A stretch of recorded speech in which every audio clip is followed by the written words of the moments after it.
Welcome back, detectives. Let's dive into another horrible case, the case of Rowan Ford.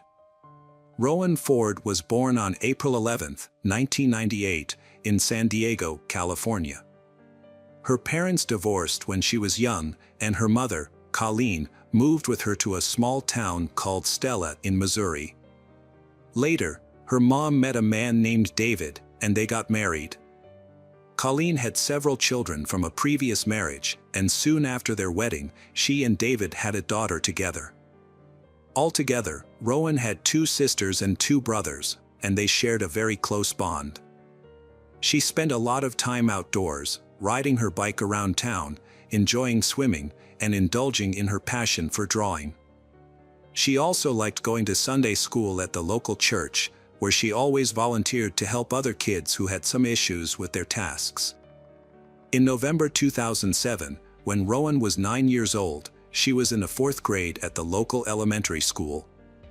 Her mom worked the night shift at a store, while her stepdad spent most of the day on the farm, which made Rowan often fend for herself, making her very independent. On November 2nd, she stayed home alone as usual. Her mom went to work, and her stepdad hadn't returned from the farm yet. The next morning, around 9 a.m., Colleen came home from her night shift and checked Rowan's room, but her daughter wasn't there. She asked her husband where her daughter was, and he said she had asked him if she could have a sleepover at a friend's house, and he had let her go. He didn't even ask the friend's name because their town was very small, and he wasn't worried about anything happening to her. But Colleen started to worry and decided to check with all of Rowan's friends. Since there were only a few streets in their town, it didn't take long, but none of them had seen her, and she hadn't stayed over at any of their houses, which made her mother even more concerned. Colleen searched the whole town but couldn't find her daughter. She went back home and told her husband that Rowan was nowhere to be found. She asked him to call the police and report her missing, but he reassured her that everything was fine and that she would come home soon. After waiting for several more hours with no sign of Rowan, Colleen took matters into her own hands and dialed 911 herself. The local sheriff immediately organized a search operation. He went to their house to speak with David, and as he was the last person to see Rowan before she disappeared, David said that on that evening, while he was working on the farm with his colleague Christopher, their mutual friend Nathan came by. They all decided to go to David's place to have some drinks and play pool. They stopped by the store, bought some alcohol, and went to David's house, where they spent several hours. Later in the night, Christopher asked Nathan to drive him home to the neighboring town, where his trailer was. They persuaded David to join them to continue the fun. Before leaving the house, he checked on Rowan in her room, seeing that she was asleep. David left with his friends, and they stopped by the store again to grab more alcohol and headed to Christopher's trailer, where they continued drinking for about an hour. After that, David decided to head home and asked Nathan to give him a ride. Nathan agreed but chose to take back roads instead of the main highway. By that time Nathan was quite drunk and didn't want to risk encountering the police. Nathan dropped David off and drove home. David went straight to bed. Soon after, he was awakened by Rowan, who asked if she could sleep over at a friend's house. Without much thought, he agreed and fell back asleep. Police approached this story with some skepticism. What puzzled them most was the fact that a 9-year-old girl decided to go to her friend's house in the middle of the night, and her stepfather let her go without even asking which friend she was talking about. The sheriff considered that David might be hiding something or directly involved in Rowan's disappearance, but he had no evidence to support this theory. Police searched the town and its surroundings until late at night.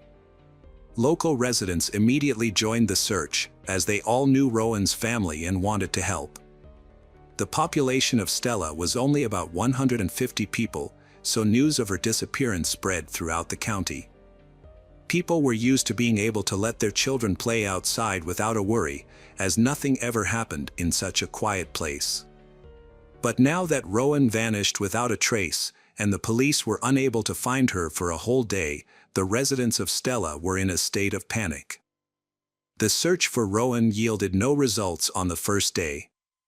However, the investigation progressed on November 4th when the police spoke with Christopher in a neighboring town.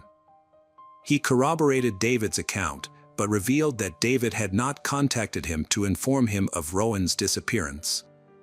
Christopher stated he had not spoken with Rowan or her friends since that evening.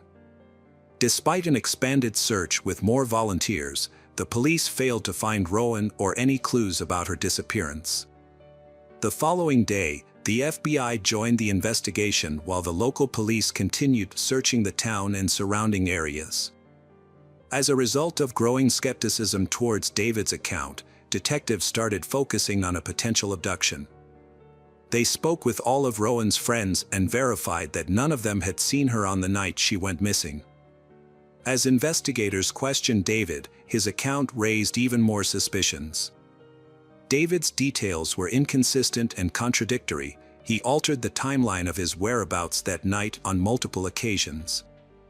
Additionally, David speculates that it is possible that Rowan left without his permission, which makes his story even more suspicious. During their investigation, FBI agents found out that David had borrowed his mother's car on the night of Rowan's disappearance, a detail he initially left out when questioned by the police. This new information led the authorities to seize both his mother's car and his own pickup truck for forensic examination. But unfortunately, no evidence was discovered.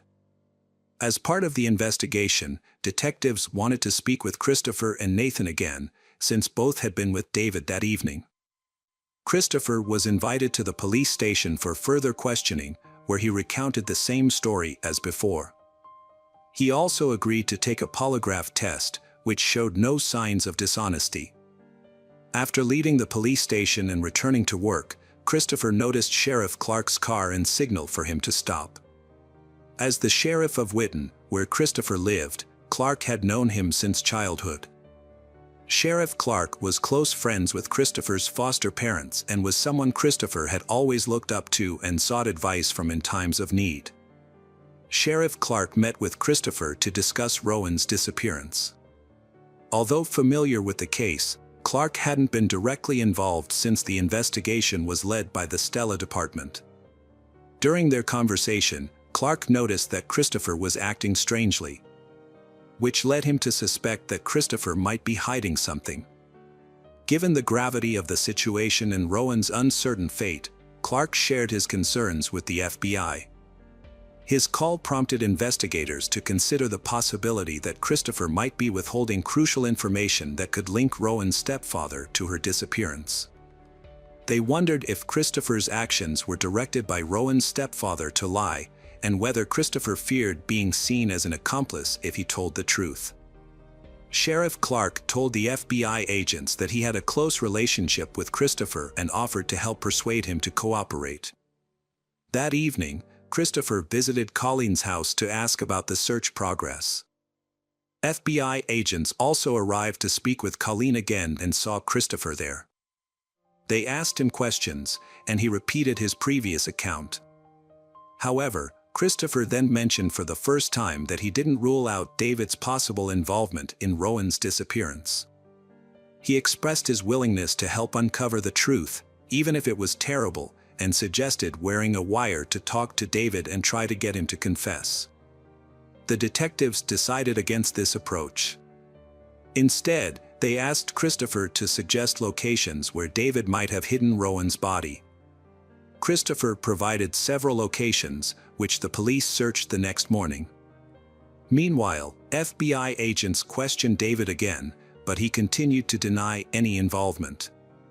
Detectives searched Christopher's home for leads, but the search yielded no results. Meanwhile, Christopher visited the sheriff's office to discuss his encounter with the FBI with Clark. During their conversation, the sheriff sensed that Christopher was holding back information. After their meeting, Clark reached out to the detectives again, suggesting that Christopher might be withholding crucial information that helped prove David's involvement in the case. The FBI agents asked the sheriff to persuade Christopher to open up. as he had been in regular contact with Clark to discuss the case. It seemed that Christopher wanted to share important details but was hesitant to do so for unknown reasons. The following day, November 7th, the police asked Christopher to return to the station. They requested his permission to search a safe located in David's house, where Christopher had been living temporarily and still had some belongings. Christopher agreed to the search and also allowed the police to search his trailer and car. Additionally, Christopher voluntarily provided a DNA sample and agreed to answer the detective's questions again. During the questioning, he was asked to confirm David's story, but this time, Christopher revealed that his friend's account was not entirely accurate. The investigators then pressed him to disclose what really happened that evening. Christopher became agitated when the police treated him like a suspect in Rowan's disappearance. He refused to continue the conversation and left the station after warning the detectives that he might hire a lawyer. Later that evening, Christopher met with Sheriff Clark to express his concerns about the detective's behavior. Clark acknowledged Christopher's right to remain silent but explained that the police were doing everything possible to find Rowan. Christopher stated that he would no longer cooperate with the detectives and would only speak with Clark if he had any further information to share. Clark continued to encourage Christopher to open up, and eventually, Christopher broke down in tears, claiming that he loved Rowan and would never harm her. During his time living with the David family, Christopher formed a close bond with Rowan and the other children. They grew to treat him like one of their own, even affectionately referring to him as Uncle Christopher. Sheriff Clark realized that Christopher was on the verge of revealing crucial information, but just as he was about to open up, a visitor arrived at the police station, briefly distracting Clark and causing Christopher to leave. Sheriff Clark reached out to the FBI, updating them on his conversation with Christopher. Clark explained that Christopher was almost ready to disclose what he knew, but warned that pressuring him too hard could lead to him becoming defensive and seeking the help of a lawyer. Clark recommended giving Christopher time to reflect, and the detectives agreed. The search for Rowan continued the following day but yielded no results. However, a new clue came on November 9th, exactly 1 week after her disappearance. Search teams converged on a remote area near the town of Powell, about 10 miles from Stella, and made a significant discovery in the fields and woods, a large pit in the ground. When authorities searched the area, they found Rowan's body hidden under leaves and debris. She was not wearing any clothing from the waist down except for a pair of stockings. A medical examination revealed signs of strangulation and evidence of a sexual assault. After the discovery, FBI agents reached out to Sheriff Clark, asking him to speak with Christopher again, hoping Christopher would now be more forthcoming. Sheriff Clark learned that earlier that morning, Christopher had visited the station, looking for him, and told other officers that he needed to speak with Clark urgently. Sheriff Clark then began searching for Christopher, checking all his usual locations, but he was nowhere to be found. This continued until Christopher contacted Sheriff Clark himself, sounding distressed and asking if he was being followed. Christopher explained that after hearing about Rowan's body, he had driven around town to clear his head and noticed a gray car following him.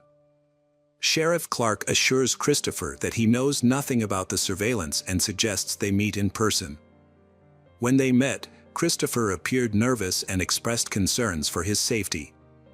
He feared that with Rowan's body found, he might be accused of murder and that someone might seek revenge against him. Clark took Christopher to the police station, and he said that now when the case had been classified as a homicide, it was time for Christopher to reveal everything he knew. However, when Clark asked Christopher to share what David had done to Rowan, Christopher became emotional and hesitant to talk at the station. He explained that there were too many people around and suggested they move to a quieter location. Clark agreed, and they drove to a small bridge a few miles outside of town.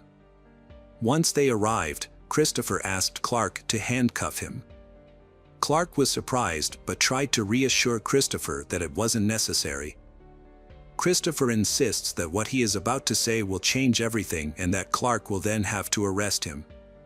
Christopher then began recounting the events of that night. He told Clark that he, Nathan, and David had gone to his trailer to continue drinking. Later, his friends decided it was time to head home. Nathan gave David a ride, and they chose to take back roads to avoid the police. Christopher had shocked Clark that he had intended to sexually assault Rowan. To carry out his plan, Christopher took advantage of the time when his friends were busy taking a detour through the field. He drove straight to David's house via the main highway. Under the cover of darkness, he slipped into Rowan's room, picked her up, and quietly transported her to his vehicle, carefully avoiding detection as she slept. When they reached his trailer, he sexually assaulted Rowan. This was interrupted when Rowan regained consciousness and tried her best to free herself, but to no avail. During the crime, Christopher took precautions to avoid recognition, deliberately choosing to keep the lights off and maintain his silence. He originally planned to return Rowan to her home under the guise of innocence, but under the illumination of a bright moon, Rowan finally laid eyes on Christopher as he transported her from the trailer. He grabbed a rope, resorted to force to resolve his predicament, and took Rowan's life with his bare hands. He frantically thought of ways to cover up his crime. He got in his car and began driving around the county, pondering methods of disposing of the body. He then remembered a large pit near a neighboring town and headed in that direction. When he arrived, he dumped Rowan's body in the hole and attempted to cover it with tree branches. Returning to the trailer, Christopher discovered traces of Rowan's blood on his clothes and mattress. He also realized he needed to dispose of her pants, underwear, and the rope used to kill her. He gathered these items and placed them in a large barrel, intending to burn them. However, he quickly reconsidered, realizing that a large fire would likely attract unwanted attention.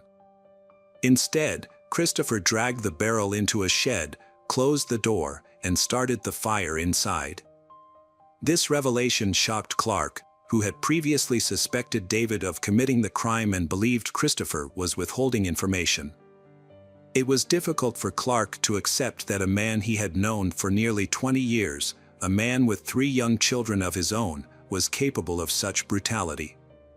Although Christopher appears to be a good-natured man, his true nature is much more worrying. After finishing his story, Christopher willingly went to the police station with Clark. Once there, Christopher repeated his confession to the FBI agents and was subsequently arrested for murder. He also gave the authorities permission to search his trailer and car. As he concluded his confession, Christopher expressed regret over his actions and stated that he had cried uncontrollably the following day. The detectives then informed David about Christopher's confession. Given David's suspicious behavior and inconsistent statements, they suspected he might be covering for his friend. However, during interrogation, David revealed a shocking new testimony. David claimed that when he found Rowan missing from her room, he suspected Christopher might have taken her. He took his mother's car and drove to Christopher's trailer. He found Rowan lying on the bed. Christopher leaned towards her. Instead of rescuing Rowan, David joined in and also sexually assaulted her. He then helped Christopher kill her and dispose of her body. David reported that during that traumatic incident, his brain went into shock, and he had no memory of the night for several days. The detectives, surprised by this new information, re-questioned Christopher to verify David's claim. However, Christopher maintained that David was not involved and that incident unfolded as he had initially described. The inconsistencies puzzled the detectives, but Christopher's account still matched incident that had occurred.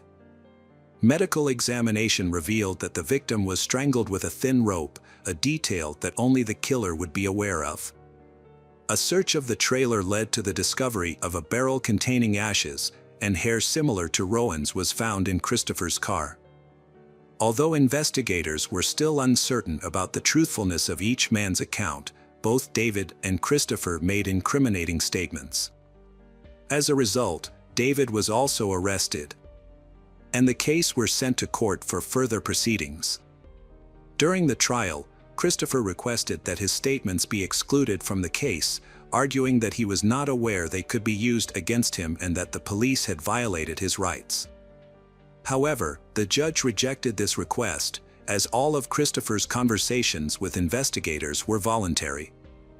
Christopher also attempted to present mitigating circumstances, citing his difficult childhood as a factor. He had been shuffled between biological and foster parents from a young age, which had a significant impact on him. Despite these efforts, Christopher was unable to avoid punishment. In 2012, 5 years after the murder, Christopher was sentenced to death. He appealed the sentence, but was unsuccessful. In contrast, David's situation was more complex. Although he admitted to assaulting and killing Rowan, his account conflicted with Christopher's statements, creating a significant problem. If the prosecution had charged David with murder, it could have potentially led to Christopher's conviction being overturned, allowing David to avoid accountability as well. However, due to the lack of concrete evidence, such as DNA, in fact, they were still uncertain about David's involvement. Although it was possible that David might have collaborated with Christopher in committing the crime, there was no supporting evidence for this theory. To minimize the risk of overturning Christopher's sentence, the prosecution made the difficult decision to reduce David's charges. As a result, David pleaded guilty to 2 lesser charges: child endangerment and obstruction of justice. David received an 11 years prison sentence, with a minimum of 5 years to be served.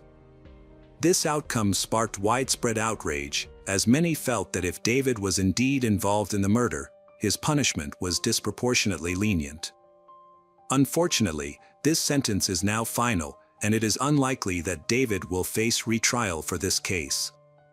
Christopher remains in prison awaiting execution, but it's uncertain whether the death penalty will be carried out due to the often lengthy time between sentencing and execution, which can span decades, meaning he might spend the rest of his life in prison instead. Hello friends, welcome to our channel. Today we're going to take a look at another horrible case with you. The case of Jennifer Londano. Jennifer Londano, a 31-year-old engaged and responsible individual, failed to arrive at her job in Englewood, New Jersey, prompting concerns from her family and friends. As the manager of the newly opened Luna Lounge on Armory Street, Jennifer was a diligent worker with a spotless attendance record. However, on June 25, 2017, she vanished without a trace after closing the bar in the early morning hours. When she didn't show up for her shift that evening, her co-workers grew worried and attempted to contact her. But her phone was switched off, which was unusual because she always maintained regular communication with them. This lack of response heightening their anxiety, her loved ones decided to file a missing person report with the police, highlighting that she always checked in with them before going anywhere. As the investigation began, police visited Jennifer's apartment, where she lived alone. The officers found the front door locked with no signs of forced entry or damage. Upon entering the apartment, they initially noticed nothing out of the ordinary. The space was clean and well-maintained, with no signs of disarray or theft. At first glance, nothing suggested that the apartment was a crime scene. After investigating Jennifer's apartment and finding no leads, the police visited the bar where she worked as a manager to gather more information. They spoke with the staff at the establishment and discovered that Jennifer was well-liked by everyone, with no reported conflicts with patrons or employees. Her co-workers described her as kind, helpful, and highly respected. Jennifer was a driven and ambitious person who had a strong work ethic. In 2016, she partnered with 40-year-old Rafael Lolos to open the Luna Lounge in Englewood, New Jersey. The bar was successful, thanks in part to Jennifer's exceptional people skills and management abilities. Lolo's provided the financial backing, while Jennifer was the face of the business, charming customers with her warm personality. What the police discovered during their conversation with the bar staff was that Jennifer and Raphael's relationship went beyond business. They were romantically involved, and their relationship was public knowledge. Despite their close relationship, they had not yet taken the step of living together. The investigation revealed that on the morning Jennifer was last seen, she had closed the bar and gotten into Raphael's car, which was waiting for her after work. As the last person to see her, Raphael became a key person of interest, and the detectives decided to bring him in for questioning. Raphael claimed that he drove Jennifer home from work after she closed the bar, and they spent some time together at her apartment before he left to let her rest for her shift that evening. Following her disappearance, Raphael maintained contact with Jennifer's family and collaborated with them to try to determine her whereabouts. Since there was no apparent connection between Raphael and Jennifer's disappearance, the police concentrated on investigating other leads. However, they faced challenges due to Jennifer's phone being turned off on the day she disappeared, with the last signal coming from a cell tower near her home. Neighborhood interviews yielded no suspicious information. As part of the investigation, the police requested banking records, as they often provide crucial clues in such cases. When the bank shared the data, it revealed an unexpected development: Jennifer's bank card had been used even after she went missing. The investigation led detectives to suspect that Jennifer was intentionally hiding, but her family strongly disagreed, convinced that she would never willingly cause them distress. To gather more information, the police began to investigate the activity on her card, seeking to determine when, where, and how it was used. 2 days after Jennifer's disappearance, on June 27th, a pedestrian walking along Pier 44 in Brooklyn noticed something unusual in the water. The person stared at the object for a while, unable to identify it, before realizing with shock that it was a human body, or at least part of one. The police were summoned to the scene, and the pier was sealed off.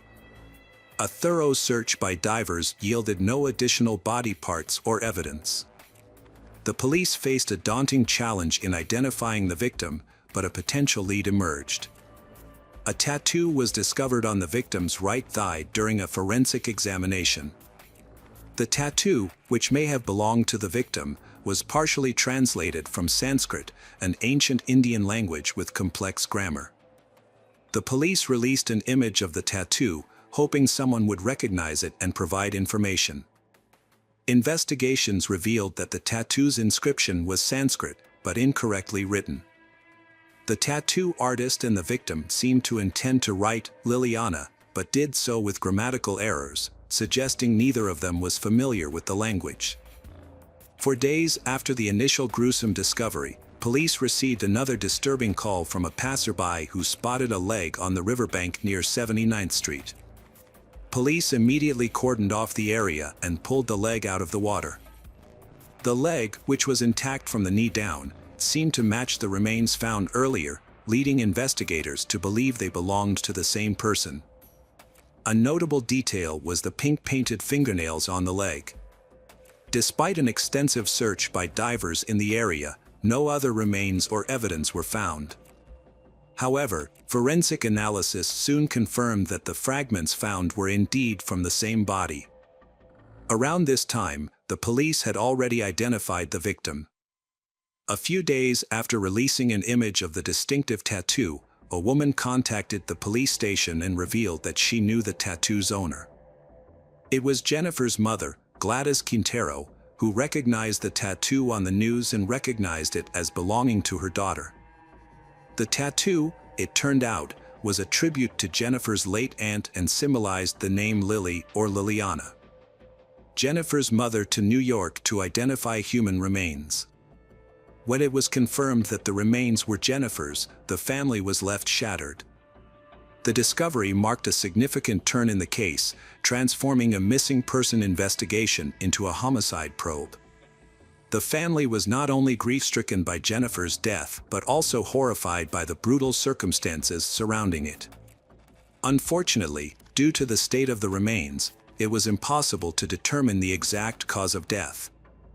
Despite an extensive search, the police were unable to recover additional body parts. As family and friends paid their respects to Jennifer at her workplace, the bar, detectives were making progress in their investigation. They tracked down leads on Jennifer's credit card usage. Through a thorough review of security footage and store visits, detectives identified the person who had used Jennifer's credit card, Raphael, Jennifer's boyfriend.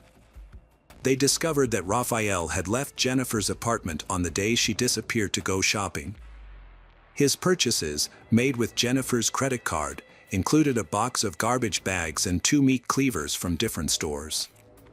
Later that evening, he crossed the George Washington Bridge into Manhattan, and his cell phone records placed him near the Hudson River. Raphael went home after leaving Jennifer's apartment and never returned. 2 days later, Jennifer's torso was discovered. The police suspected that Raphael might have killed her and dismembered her body using meat cleavers, a disturbing thought considering their romantic relationship. However, the evidence pointing to Raphael's guilt was mounting. As a result, the police obtained an arrest warrant and a search warrant for his home, anticipating that they would soon apprehend him. Raphael attempted to evade capture by renting a hotel room and paying in cash, but he was quickly tracked down and arrested. He did not resist arrest and denied any involvement in Jennifer's death, claiming that Jennifer had given him her credit card. Raphael continued to insist that Jennifer was fine when he left her, but detectives uncovered more evidence that contradicted his testimony. A search of his home revealed dark red stains in the bathroom, which were later confirmed by a lab test to be Jennifer's dried blood. Detectives investigating Jennifer's disappearance analyzed her communications with Raphael and found a pattern of frequent arguments, typically sparked by jealousy. A search of Raphael's home uncovered a box sent via post office and a bag that had previously contained a GPS tracking device. It became clear that Raphael had secretly installed the device on Jennifer's car, allowing him to monitor her movements. Cell phone data revealed that Raphael had picked Jennifer up from work and taken her to her apartment. Although Jennifer's phone was soon turned off, Raphael's phone remained active. Between 9 p.m. and midnight on the day of her disappearance, his phone sent a signal to a cell tower near the Hudson River. This suggests that Jennifer may have already been dead by then, and Raphael may have driven to the river to dispose of her body. Raphael and Jennifer's relationship was complex and tumultuous, with conflicts often centered on financial issues. Despite their efforts to establish a business together, opening a bar less than a year before her disappearance, their relationship was marked by animosity and blurred boundaries. Raphael's messages to Jennifer were volatile, veering between insults, threats, apologies, and declarations of love, with one notable instance where he referred to her as a gold digger. Jennifer's family was shocked and disbelieving when the man who had claimed to love her and helped search for her became the prime suspect in her murder. Raphael refused to explain himself, denied any wrongdoing, and hired a lawyer. Although police couldn't find the exact knives they knew Raphael had bought, they were able to purchase identical ones from the same store. Forensic analysis later confirmed that these knives were used to harm Jennifer's body. Raphael was subsequently charged with several crimes, including murder, desecration of remains, stalking, hindering apprehension, and credit card fraud. The trial, which began in November 2019, lasted for 2 months. Prosecutors claimed that Jennifer was killed by Raphael in her apartment during a jealous argument. Raphael's lawyers argued that the state had no concrete evidence to prove their claim, pointing out that there were no signs of a struggle in the apartment and no marks in the bathtub where Jennifer was allegedly dismembered. The prosecution countered that the lack of evidence was, in itself, evidence of a cover-up. The absence of any signs of a crime suggested that Raphael had made a deliberate effort to conceal his tracks. The bathtub, in particular, was found to be remarkably clean, with no DNA or physical evidence linking Jennifer to the scene. The prosecutor pointed out that an ordinary person's bathtub would not be as clean as the one in question. During the trial, Jennifer's mother emotionally addressed the judge, stating that the defendant had destroyed her life and her family. She emphasized that Jennifer was her beloved daughter, and the defendant's actions had left her devastated. After reviewing the case, the judge determined that Raphael was consumed by an obsession with Jennifer. When given the opportunity to speak, Raphael refused, only communicating with his lawyer. In December 2019, the jury deliberated for 3 days before finding Raphael guilty on all charges. The verdict was officially announced in February 2020. As a result, 43-year-old Raphael received the maximum sentence, life in prison with the possibility of parole after 63 years. This means he will be 106 years old before he can be considered for parole. Unfortunately, the remainder of Jennifer's body was never found. Hello friends, welcome to our channel. Today we're going to take a look at another horrible case with you, the case of Adrienne Robert. Adrienne Robert was born on January 4, 1983, in Brunswick, Maine. She graduated from Leavitt High School in Maine in 2001 and the University of Maine at Augusta in 2005. 2 years later, in 2007, she relocated from Maine to Clearwater, Florida. Those who knew her described Adrienne as a beautiful, kind person, always happy and vibrant. At the time of her disappearance, Adrienne was in a relationship with her boyfriend, Justin, and they were planning to start a life together. She was renting a house with her friend Jay. As their relationship progressed, Adrienne and Justin found a new house in July 2012, where they intended to move in together. On the evening of July 13, 2012, Adrienne decided to throw a goodbye party before moving out. Adrienne told Justin that she and Jay would be going out to a movie or a bar. Justin couldn't join them because he was busy with some other things. He didn't object to Adrienne spending the evening with Jay, as they were close friends. Initially, Adrienne and Jay celebrated at home, reminiscing about good times and having a few drinks. Later, they decided to continue the night out and went to the Diamond Doll strip club. Jay called 911 at 3:34 a.m. to report that he had found his roommate, Adrienne, unresponsive.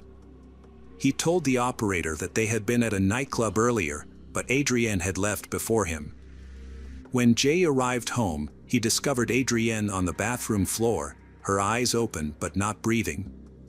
There were also signs of a struggle, suggesting a crime had taken place. The 911 operator instructed Jay to focus and perform CPR on Adrienne, guiding him through the process. Jay followed the instructions, attempting to revive Adrienne until the paramedics arrived. Unfortunately, by the time the ambulance arrived, Adrienne was deceased, and the medics were unable to help her. She was pronounced dead at the scene. The police investigation aimed to answer 2 key questions: who was responsible for Adrienne's death, and was her roommate involved? The police began by thoroughly searching the house, checking every closet and under every bed to ensure the perpetrator was not hiding inside. Detectives and forensic experts observed that there were no signs of forced entry on the front door when they first arrived at the crime scene. Adrienne's body was found on the bathroom floor, wearing only a bra. A stab wound to the chest was the cause of death. The signs of a struggle in the bathroom suggested that Adrienne had tried to defend herself, leading detectives to suspect that the killer was a man. The detectives had to wait for the autopsy results to get more information.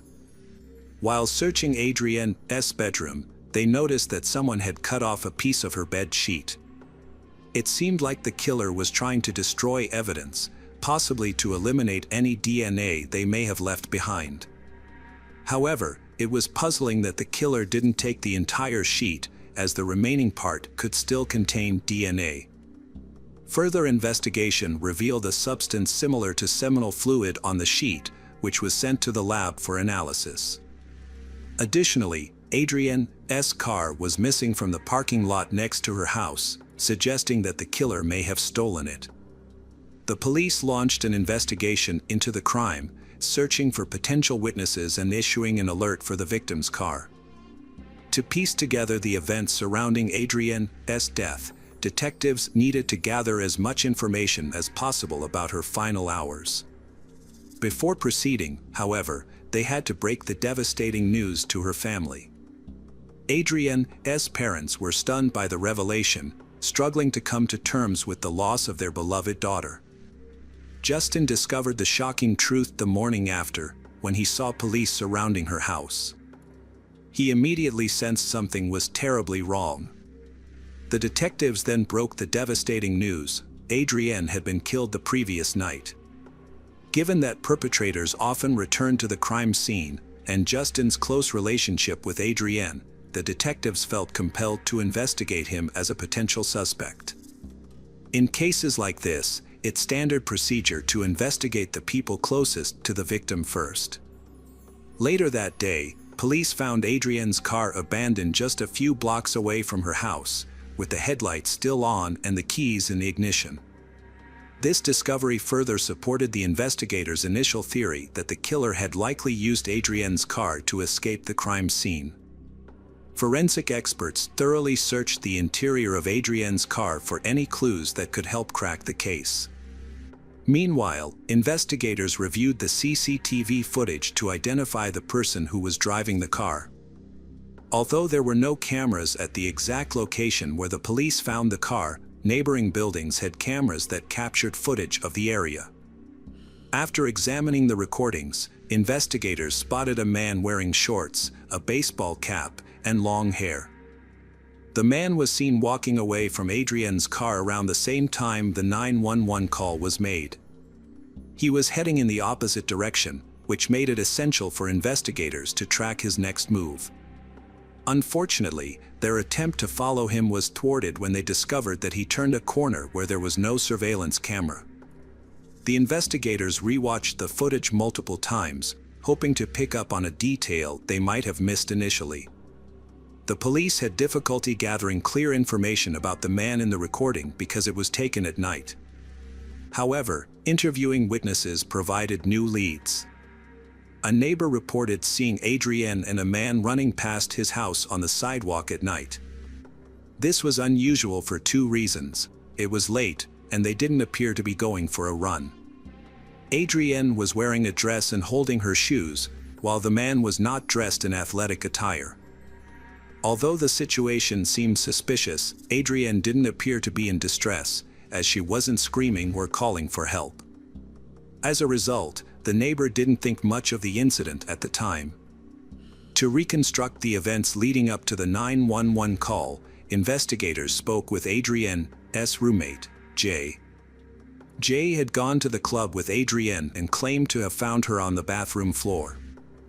During questioning, Jay told the detective that he and Adrienne had a few drinks at home before heading to Diamond Dolls, a club they often visited to unwind and escape their daily problems. Jay told investigators that he and Adrienne walked to Diamond Dolls because they had been drinking and didn't want to drive. The police focused on the club because it attracted a questionable crowd. Jay claimed they arrived around 10:30 p.m. and stayed for several hours. While they were sitting at a table, a stranger with a beard and a baseball cap joined them. Later, Adrienne decided to leave, and Jay said he stayed behind. He noticed the stranger had also left. To verify Jay's story, investigators reviewed the club's surveillance footage.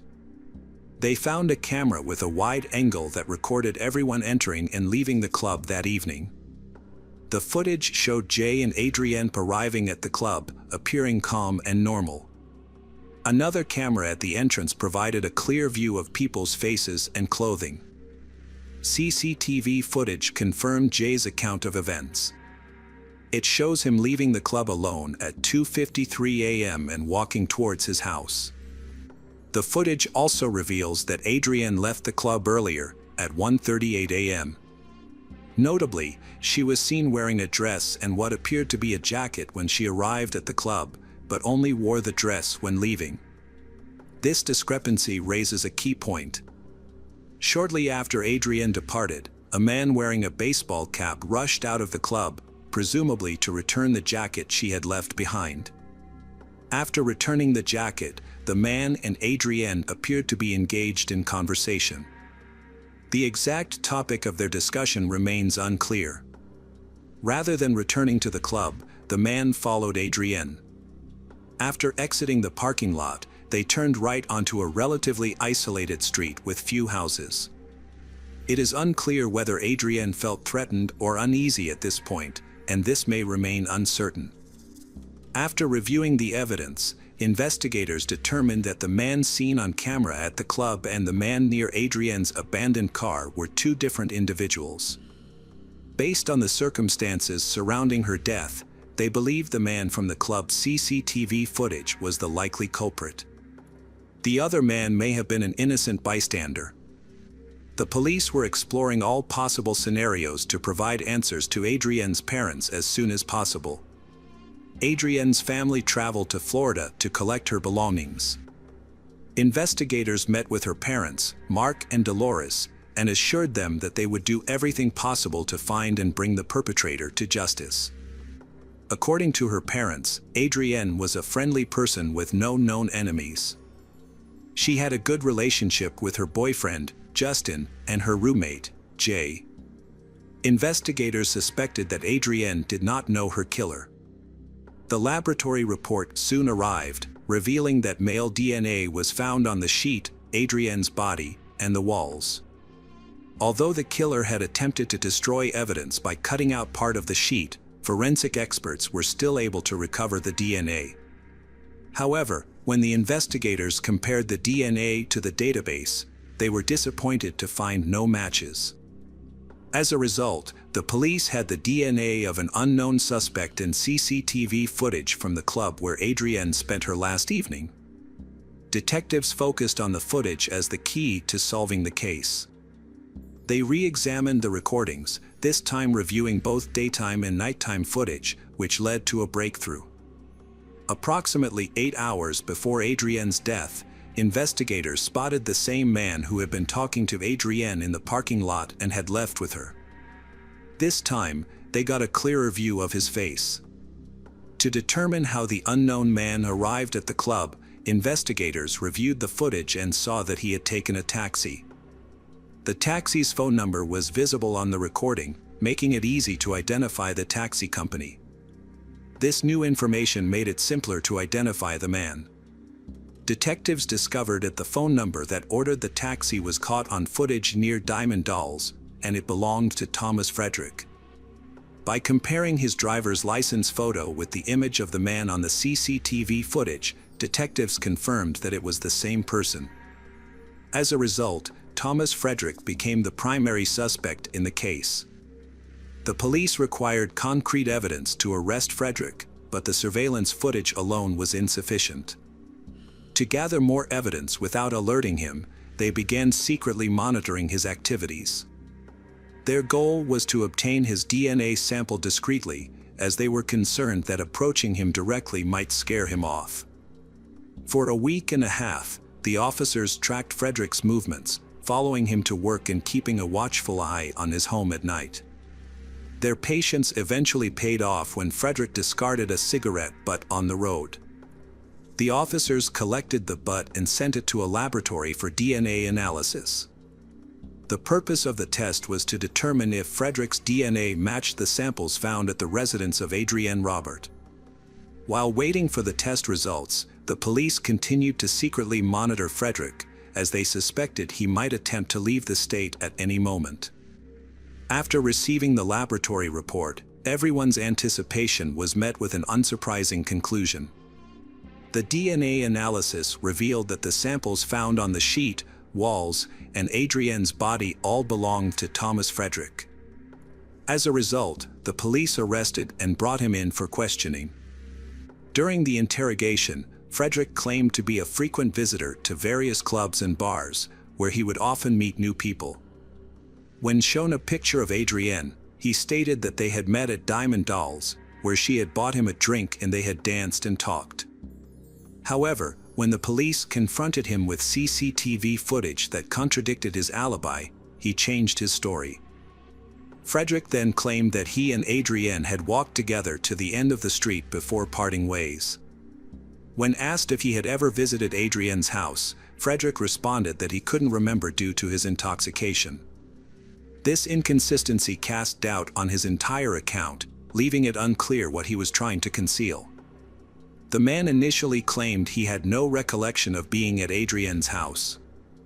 However, it was revealed that a witness had seen Adrienne running barefoot while the man chased after her, which suggested that he was lying.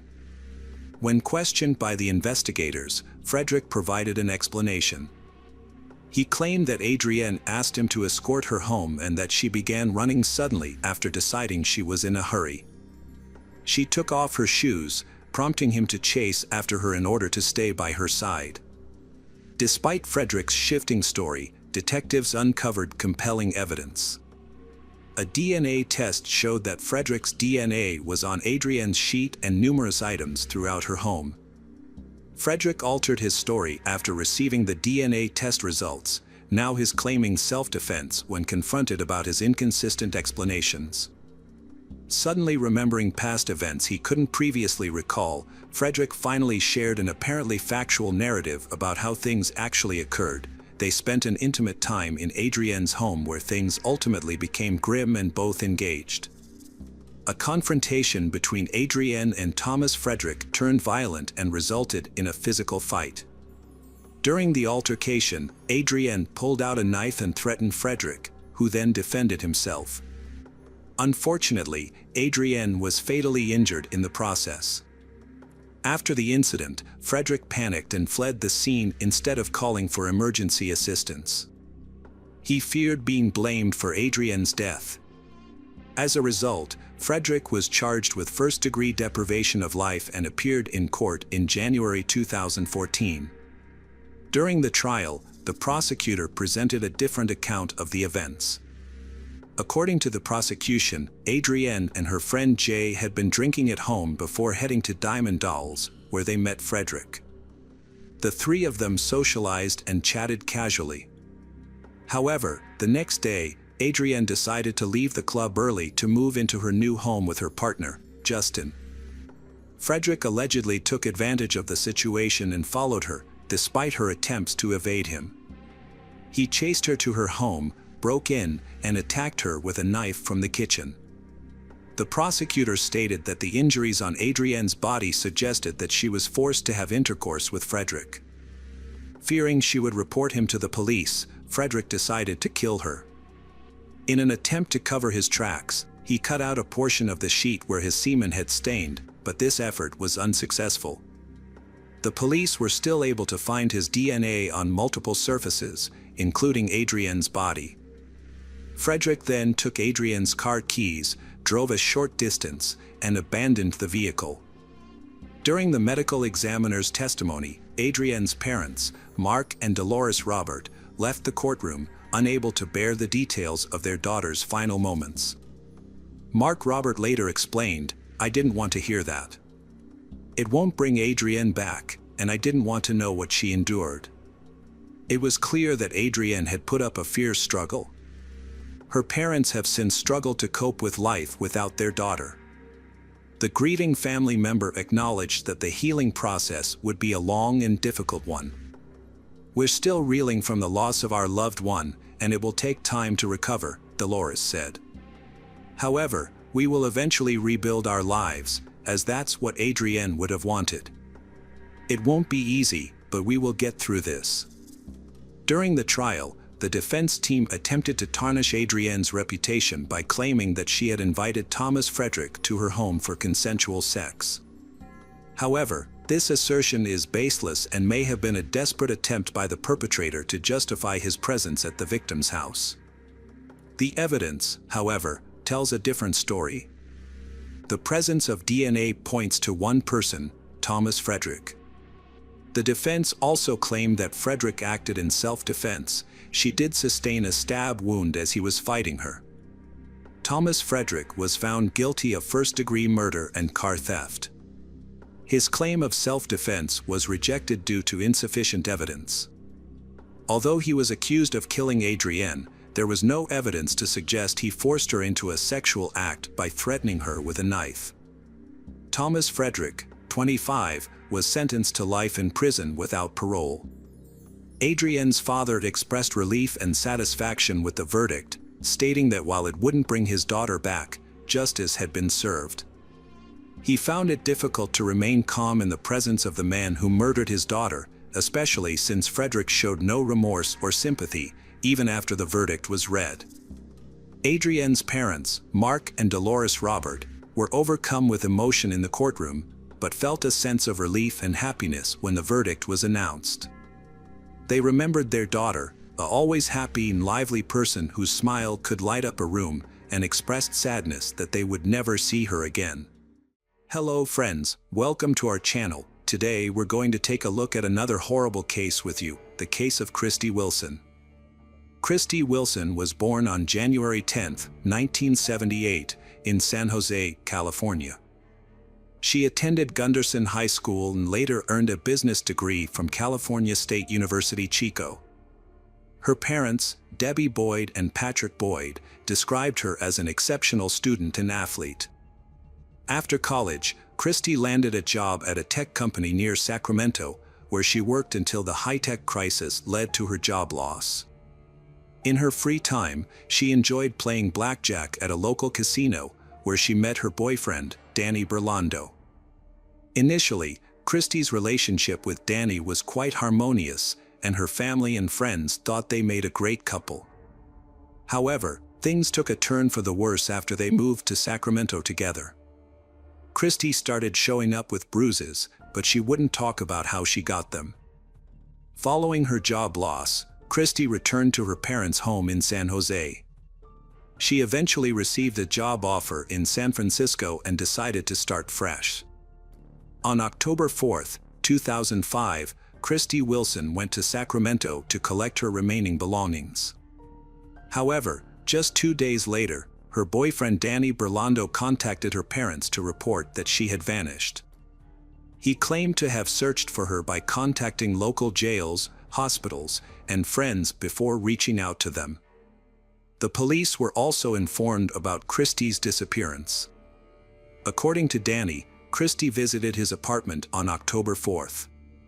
He then went to dinner with his family, while Christy went to the Thunder Valley Casino. This was the last time he saw her. It's worth noting that Danny's family didn't get along with Christy, which is why he attended the family dinner without her. The tension between their families was due to concerns about Christy's safety. Christy's family had noticed bruises on her body, suggesting that Danny had been physically abusing her. Christy's stepfather, Patrick Boyd, was particularly upset when he found out about the abuse.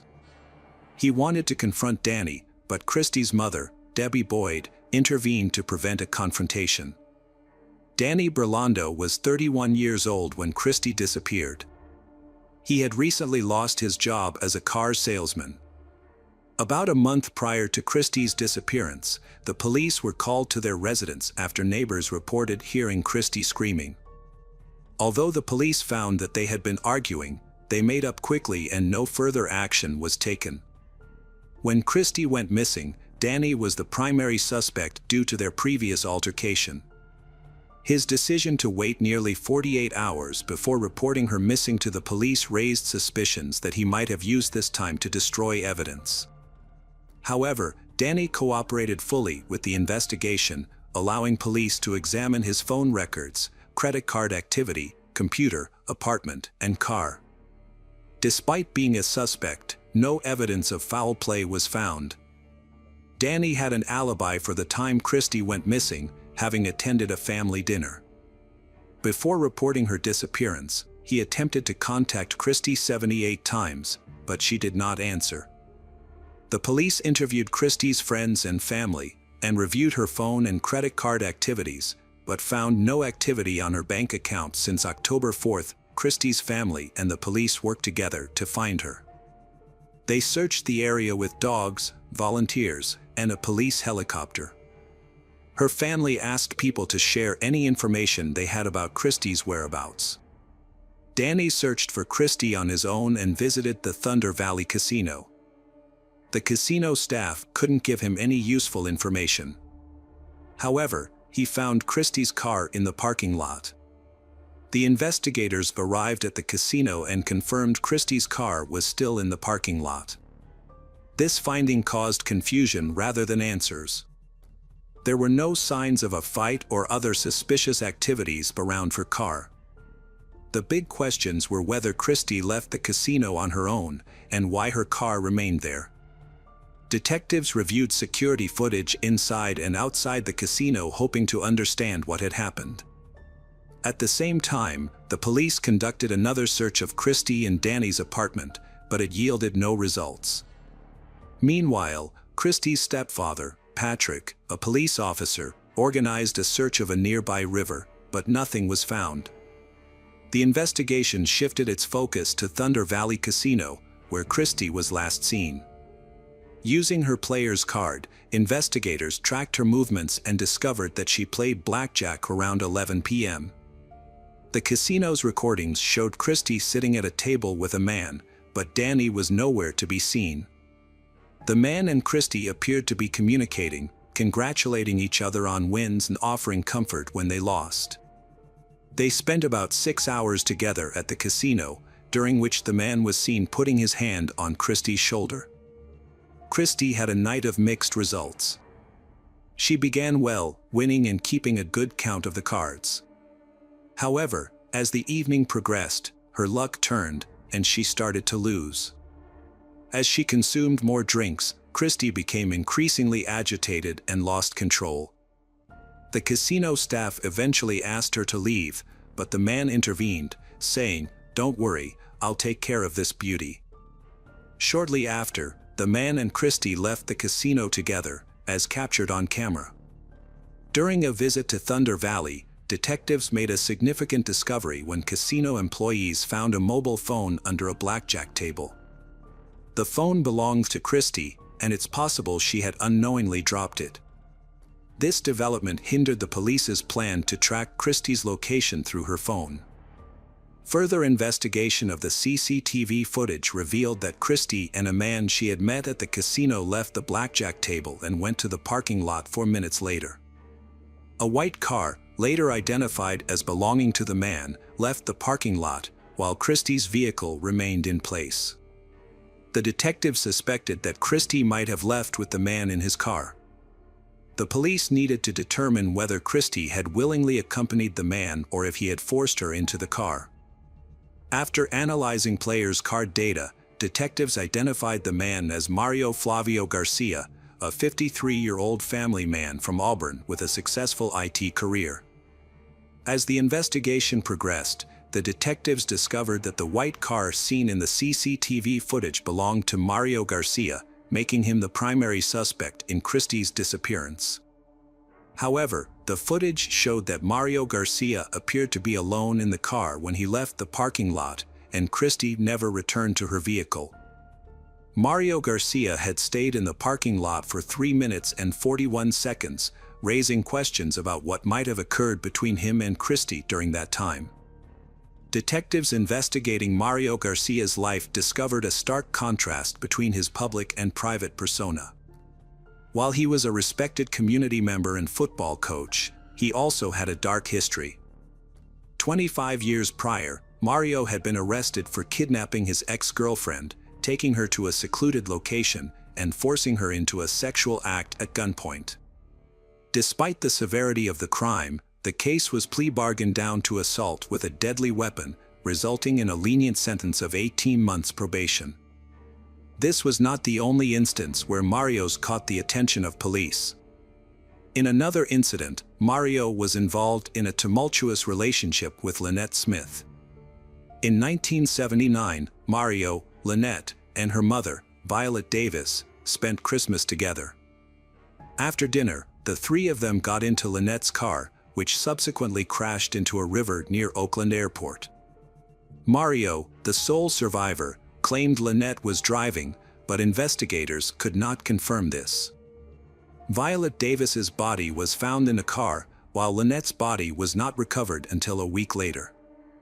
The incident was initially believed to be an accident, and no one was charged in connection with the deaths. After collecting the available information, investigators interviewed Mario about Christy Wilson. He maintained he was unaware of her disappearance and stated that they left the casino together, parted ways politely after exchanging goodbyes, and went in different directions. Although he claimed to have headed home immediately, his words couldn't be confirmed or disputed through the casino's CCTV footage. Nonetheless, by reviewing security recordings from surrounding locations, investigators ascertained Mario lied. CCTV evidence outside of the casino caught Mario heading the opposite way of his claimed direction after they were separated. Mario claimed to have gone straight home and fallen asleep at 8:30 a.m. after leaving the casino. However, his wife refused to cooperate with the police, leaving detectives unable to verify his alibi. A review of Mario's cell phone records revealed discrepancies in his story.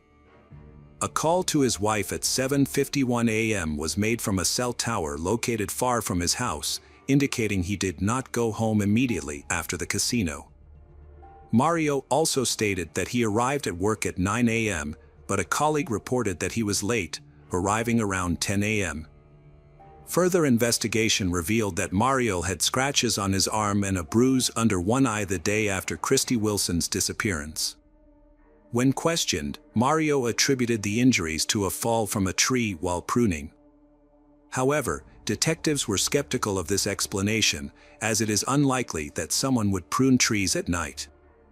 The police asked a forensic expert to examine Mario Garcia's injuries.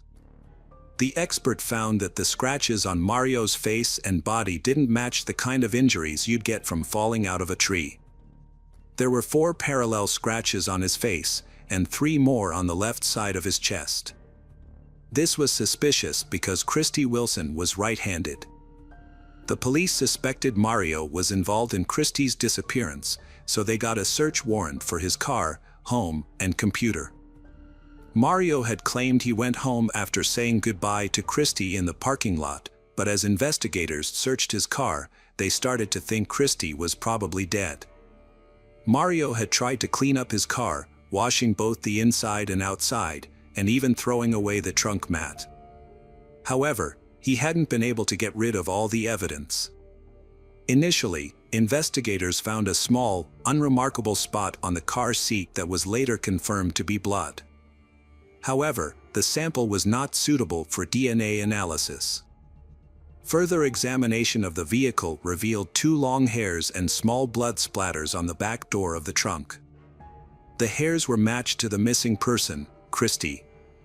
Further examination of the bloodstains showed that they contained DNA from both Mario and Christy, which disagreed with Mario's statement that he and Christy had separated in the parking lot.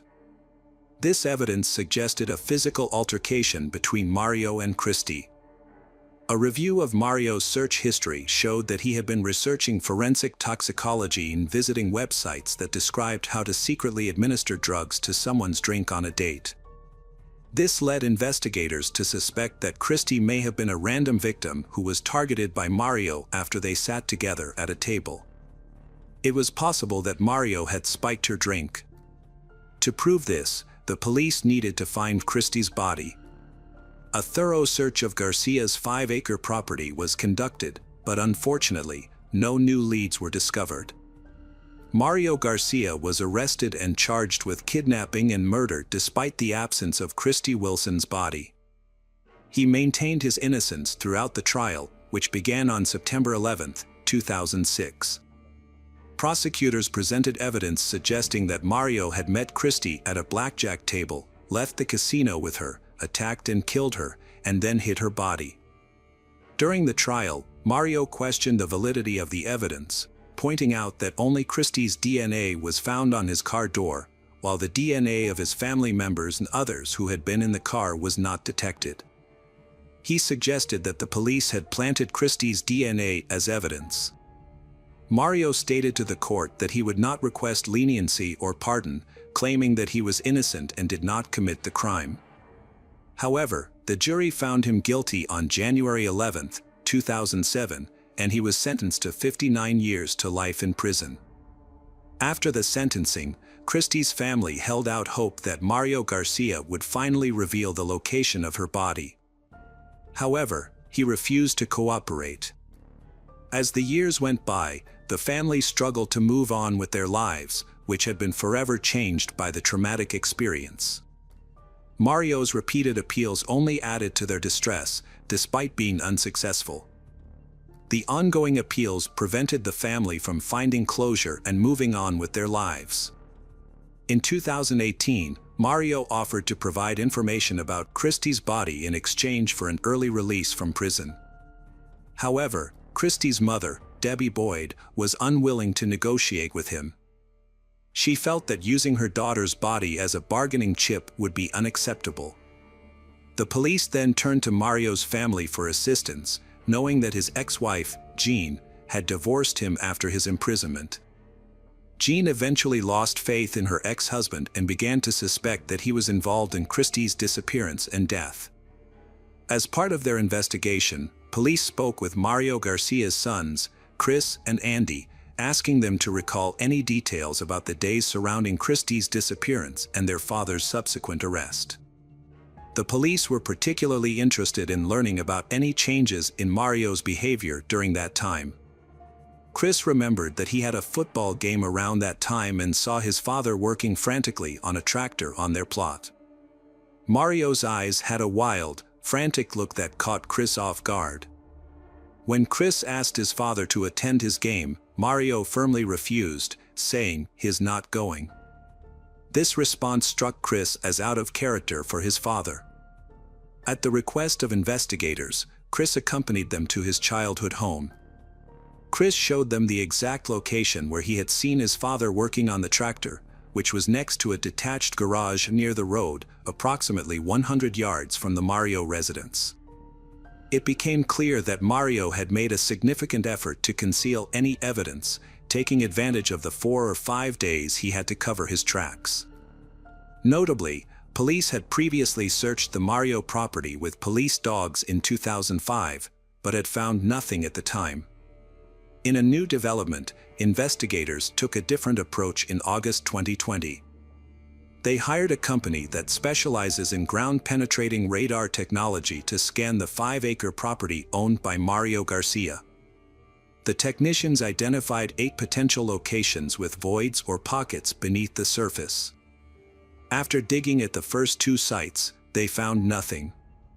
However, at the 3rd location, which was the same spot where Mario Garcia had been digging with a tractor, the police discovered a skeleton. Further examination confirmed that the remains belonged to Christy Wilson, 15 years after she went missing.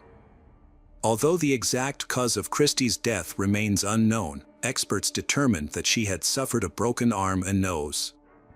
The investigators, who had been working on the case for 15 years, traveled to Arizona to personally inform Christy's mother, Debbie Boyd, about the discovery.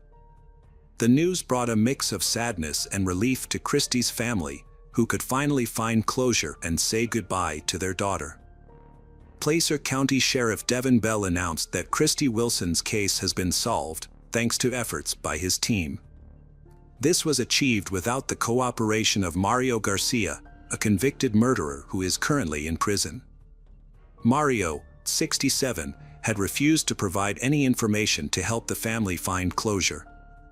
According to Christy's mother, Debbie Boyd, this news brings her family peace and marks the end of a painful chapter. She praised the perseverance of the police and thanked them for their tireless efforts. Notably, Mario had died of pneumonia in 2020, but even his death had brought some peace to the family. Mario had never pleaded guilty to any involvement in Christy's disappearance, despite her remains being found on Mario's plot in 2005. Hello friends, welcome to our channel. Today we're going to take a look at another horrible case with you, the case of Dana Ireland. Dana Marie Ireland was born on December 12, 1968, in Fort Belvoir, Virginia, to John Ireland and Mary Louise Crank. She was the youngest daughter, with an older sister, Sandra, who was 7 years her senior. In 1991, when Dana was 23, she visited her sister in Hawaii with her parents. On December 24th, Dana borrowed her sister's bike for a ride. However, she never returned. Her bike, shoe, and a clump of hair were later found on the side of the road, but Dana was nowhere to be seen. The condition of the bike suggested that Dana had been struck by a vehicle. The impact was severe, causing significant damage to the bike's wheels and steering wheel. Unfortunately, hopes that the driver who hit Dana had taken her to the hospital were short-lived. Tragically, Dana was found 5 miles from where her bike was discovered. She had suffered severe injuries to her body and head, and her lower body was exposed. The evidence suggested that Dana had not only been hit by a car but had also been taken advantage of while she was vulnerable. Nurse Jerry Gallagher is haunted by a traumatic event that occurred on Christmas Eve 1991. A friend, Brian, arrived at her home on Satellite Road in a rural area 25 miles southeast of Hilo. He had found she, Dana Ireland, severely injured and in need of medical attention. Gallagher, who was licensed to provide care, accompanied Brian to the scene, just a mile from her house. Upon arrival, she found Dana lying on the ground, naked from the waist down, with severe bruises on the inner sides of her legs. Gallagher attempted to administer first aid using a kit, but Dana's most critical injury was a severe head wound on the back of her skull. When Gallagher inquired about her identity, Dana's response was incoherent, seeming to utter the words, "is land." Gallagher then asked who was responsible for her condition, but Dana's answers remained unclear. Dana did, however, repeatedly request Gallagher to return her keys so she could drive home. Gallagher made an effort to keep her awake while awaiting further assistance. Due to the area's lack of phone services, significant delays occurred before an ambulance finally arrived more than 2 hours after the initial call for help. Moreover, further complications arose when the emergency services dispatcher mistakenly relayed the wrong location for the incident. These factors collectively resulted in an additional 34-minute delay for Dana to receive the medical attention she required. Gallagher had considered driving Dana to the hospital himself, but she was worried that moving her could cause further injury. She has since struggled with the decision and the fact that it took so long for help to arrive. An ambulance finally brought Dana to Hilo Hospital at 7:56 p.m. Unbeknownst to her parents, John and Mary Louise, who were searching for her, Dana was the injured woman being treated at the hospital. They had found her damaged bicycle by the side of the road and were trying to locate her. At the time, Mary thought someone had hit Dana and taken her to the hospital. John stayed near the bike while Mary and their eldest daughter Sandra went to the hospital to look for Dana. When the ambulance arrived with Dana, Mary and Sandra were already there.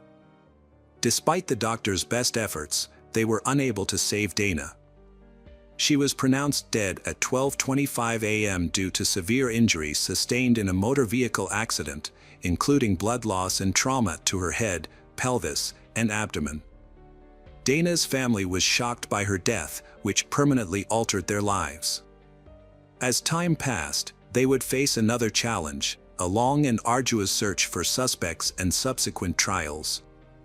The police investigation was described by local newspapers as intense. They discovered a T-shirt at the crime scene that belonged to the perpetrator. They also seized a sheet from the hospital with semen stains on it, which was crucial evidence since Dana had semen on her body when she was admitted. Furthermore, a bite mark on Dana's body matched the teeth print of her attacker. The authorities obtained a DNA sample from the perpetrator, but this was of limited use in 1991. The tire tracks from the bike and the secluded area where it was found provided few leads. Despite interviewing residents, the investigators could not find any witnesses who saw the car that hit Dana's bike, likely due to the remote location and poor road conditions, which deterred cars from traveling there frequently. The investigation into the Dana Ireland case had reached a dead end due to a lack of witnesses and evidence. However, a breakthrough occurred when John Gonsalves contacted the Hawaii County Police in May 1994. Gonsalves was involved in a high-profile case involving illegal substances, but he received a suspended sentence due to his cooperation with the police. Gonsalves revealed that his half-brother, Frank Pauline, had important information about the Dana Ireland case. Frank Pauline stated that brothers Albert Ian Schweitzer and Sean Schweitzer were involved in the attack on Dana Ireland. The Schweitzer family lived next door to the Frank Pauline family, and their families did not get along.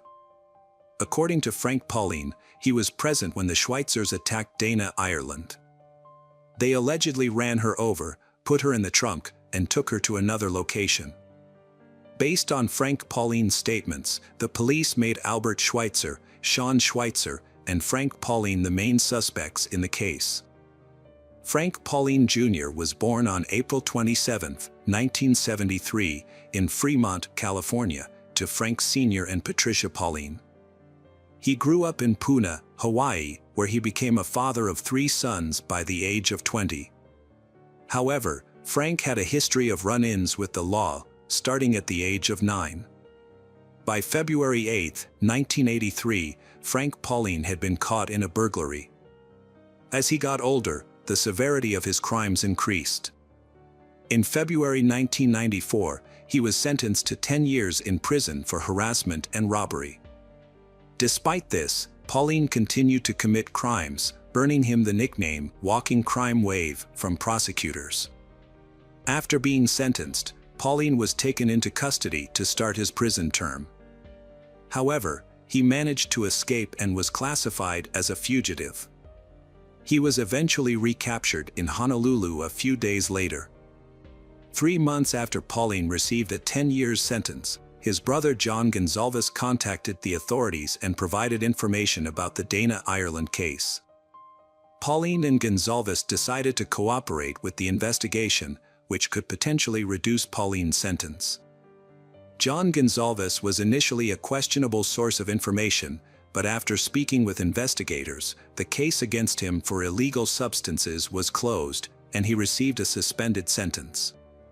Pauline claimed to have information about the Dana Ireland case and was interrogated by investigators from the Big Island. The 90-minute interrogation took place in Honolulu, where Pauline was in custody.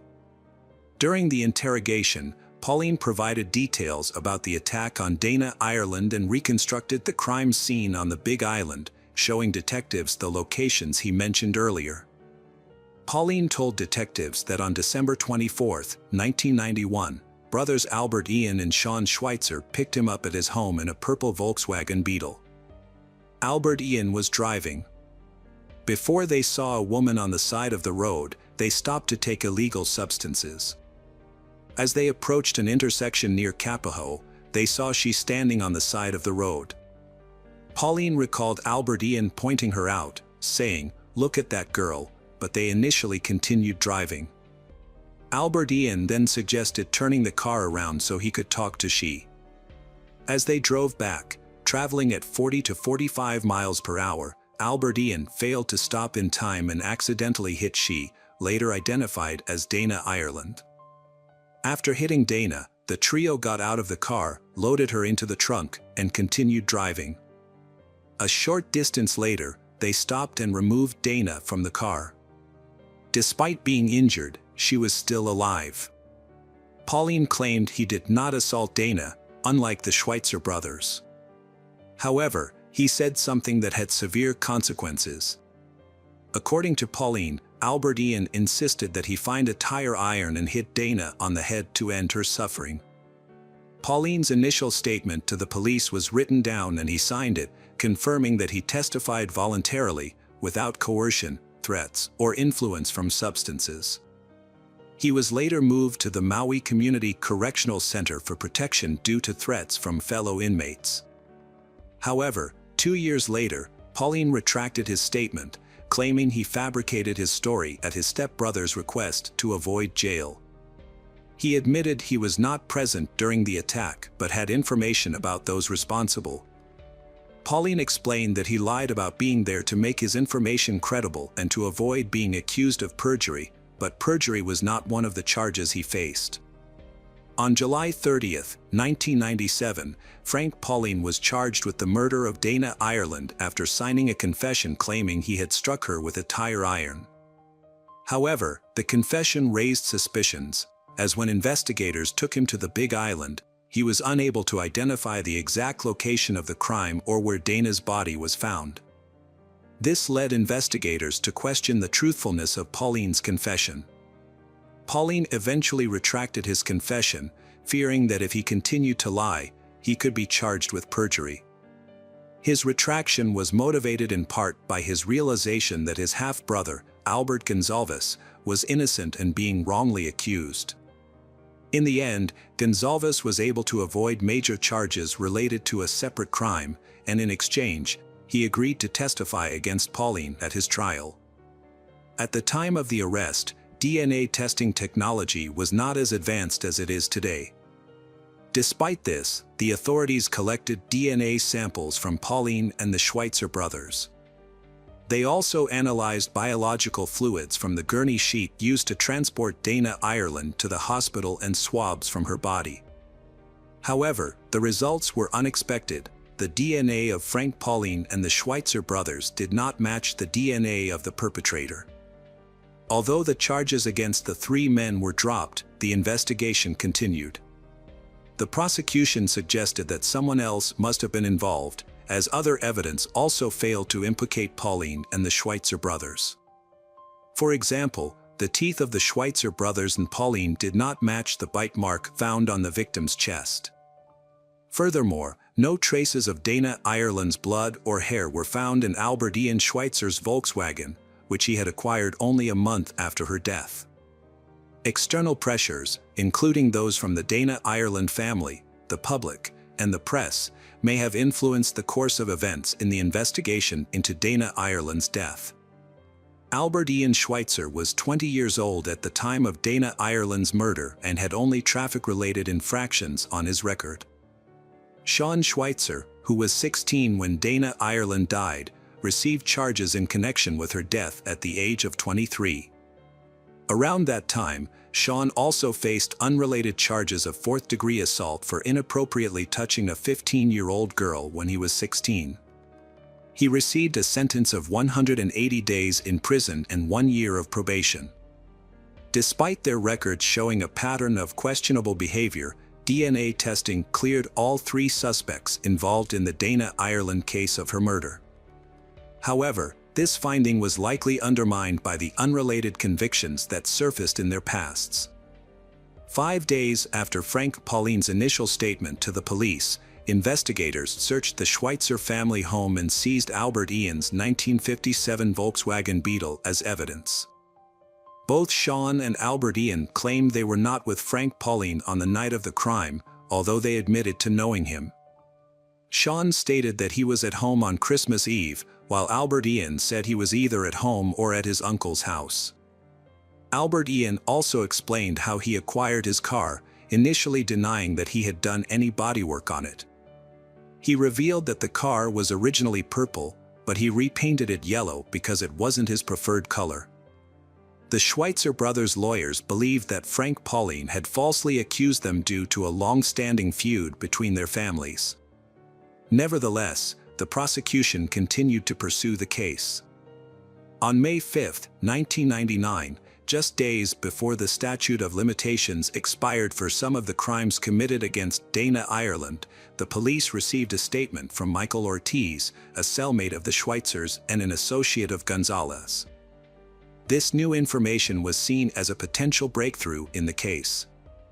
During questioning by authorities, Michael Ortiz claimed that Albert Ian Schweitzer had confessed to his involvement in the crime. Based on this testimony, Frank Colleen and the Schweitzer brothers were recharged in connection with Dana Ireland's death just 2 weeks later.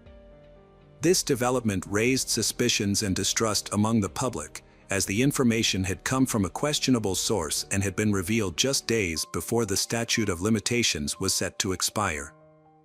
Frank Pauline was the first to face trial. The proceedings were highly emotional.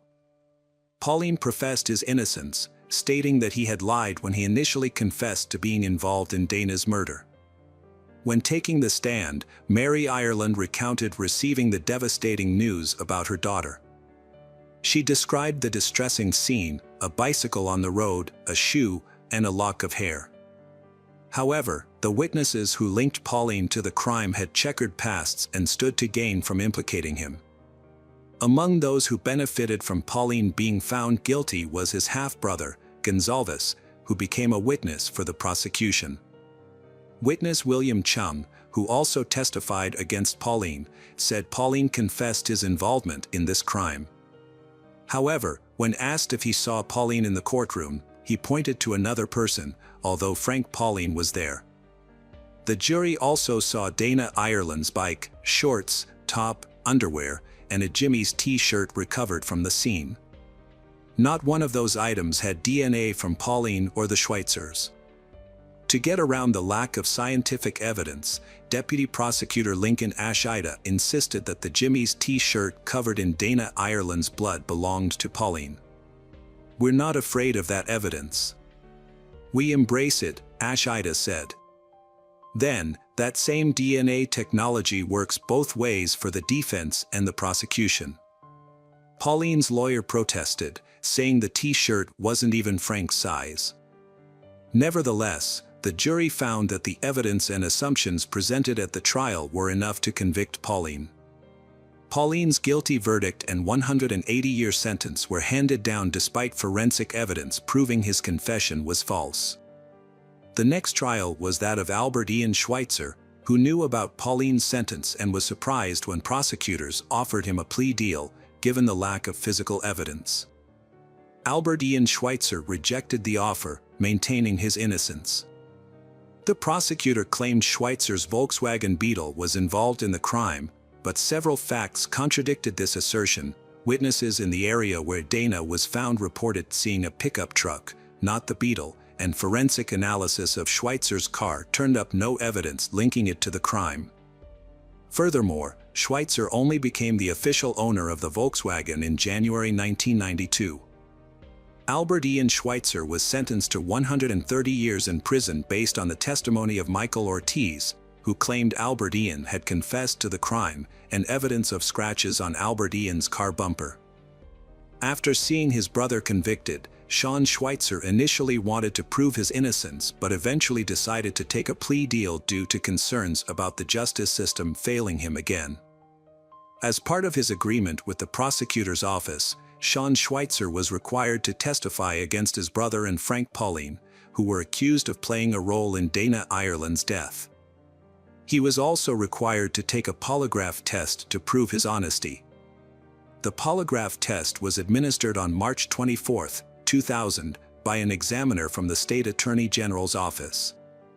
However, the test results showed that Sean was not truthful about his involvement in the crime. Despite this, he was still allowed to plead guilty to the lesser charges of kidnapping and involuntary deprivation of life. There was a discrepancy in the court records regarding the polygraph test results. Deputy Prosecutor Lincoln Ashida initially stated that Sean had failed the test, but later claimed that he had passed it. Sean was ultimately sentenced to 5 years probation, with credit for 18 months served. In an interview after his release, Sean stated that the decision to accept the plea deal was made by his family, who were concerned about the potential impact on his parents if both brothers were imprisoned. His brother, Albert Ian, who was later sentenced to 130 years in prison, recalled advising Sean to accept the deal to avoid serving life in prison, as imprisonment of both brothers might have been too stressful for their parents. Years later, Sean still feels remorseful for testifying against his brother and making a deal with the prosecutor. He and his family have struggled to move on from the case, and Sean has had a hard time finding a job due to the community's knowledge of the case. Community members made remarks about the case for years, causing Sean to experience disappointment and frustration. After being wrongfully convicted, Albert Ian Schweitzer and his family refused to give up the fight. In 2005, Albert Ian applied to the Innocence Project, an organization dedicated to re-examining convictions using new evidence and investigative techniques. The case eventually gained momentum in 2010 when students from the University of Hawaii, lawyers, and professors started re-investigating the old files from the Dana Ireland case. Local prosecutors authorized the investigation, which has spanned several years. Throughout this process, efforts continued to deliver the desired outcome, justice for Albert Ian. The goal was to rectify a miscarriage of justice and bring about restitution. The investigation's findings and the subsequent actions taken will bring truth and closure to the matter. Ultimately, the hope is that justice will prevail and the issue will be laid to rest. Years passed and Mary Louise Ireland, Dana's mother, eventually passed away on her 92nd birthday in 2016. Meanwhile, Linda battled breast cancer, which made it difficult for her to visit her son, Albert Ian.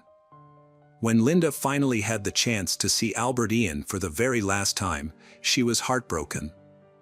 During this emotionally charged visit, Albert Ian expressed a final wish to his mother. He didn't want her to leave him, and the thought of saying goodbye was unbearable. He had always found it hard to see the people he loved leave, especially after losing his grandmother. Albert Ian confided in his mother that it was his greatest fear, losing those closest to him, and that he never wanted to have to say goodbye to her again. A DNA expert, Nancy Dinh, testified at the trial after retesting evidence using advanced methods that were not available during the original trials. She explained that technology has improved significantly since 2000, allowing for the detection of details that were previously invisible. Contrary to the 2000 authorities' claim that Frank Pauline's and the Schweitzer brothers' DNA was not on the T-shirt due to excessive amounts of Dana Ireland's blood, scientists from the Innocence Project used modern technology to distinguish between Dana's DNA and other DNA on the T-shirt. They also found seminal fluid and sweat from the armpit on the T-shirt. Nancy Dinh confirmed that the DNA found on the T-shirt and Dana's body belonged to the same person. However, she stated that this person was neither Frank Pauline nor one of the Schweitzer brothers. Following Nancy Dinh's testimony, a tire tread expert remotely testified, stating that the tire tracks found at both crime scenes could not have been made by the Schweitzer brothers' Volkswagen. In his opinion, the tracks were likely left by a larger vehicle, such as a truck, SUV, or van. The final witness to testify was dentist Adam Freeman. Dana Ireland had what appeared to be a human bite mark on her left breast, according to the prosecutor's initial assessment. However, forensic expert Freeman disputed this claim, stating it was not a bite mark. This case highlights the flaws in forensic science, particularly in the analysis of bite marks, Freeman testified. After the witnesses finished testifying, District Court Judge Peter Kubota delivered his verdict. He stated that the new DNA evidence, along with the tire tread evidence, the disputed bite mark evidence, and Sean Schweitzer's recantation, collectively proved that a jury in a new trial would likely find Albert Ian Schweitzer not guilty. Therefore, Kubota declared the conviction vacated and ordered Mr. Albert Ian Schweitzer's immediate release from custody. With these words, spoken 23 years after Albert Ian Schweitzer's guilty verdict and 25 years after his arrest, Albert Ian was suddenly exonerated and freed. Judge Kubota then addressed Albert Ian Schweitzer with heartfelt words. With 1/3 of his life still ahead of him, the judge offered a choice: to live in anger and resentment towards the process and the people who had wronged him, or to find a new sense of freedom. Kubota suggested that Albert Ian make the most of this opportunity, surrounded by his family, who had come to support him. Freed from his handcuffs, Albert Ian hugged his lawyers and then his family members, including some he had not seen in decades. His mother was overcome with emotion in his arms. Albert Ian's young son, who had grown up without his father, was also in the courtroom and shared a hug with him. His younger brother, Sean, was there too, with a warm smile and open arms.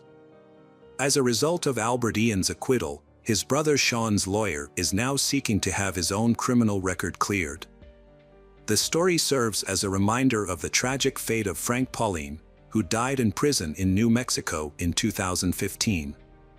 Pauline was attacked by a fellow inmate, Daniel Hood, who was serving time for taking 2 lives.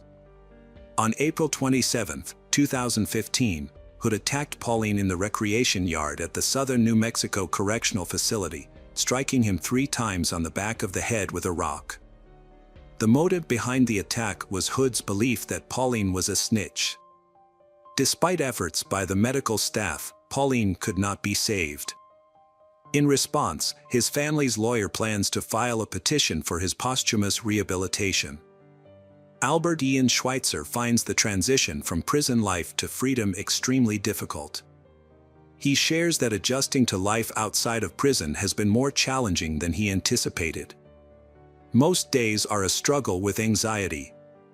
While Albert Ian may be eligible for compensation for wrongful imprisonment, which could award him $50,000 for each year spent in prison, the process is not straightforward.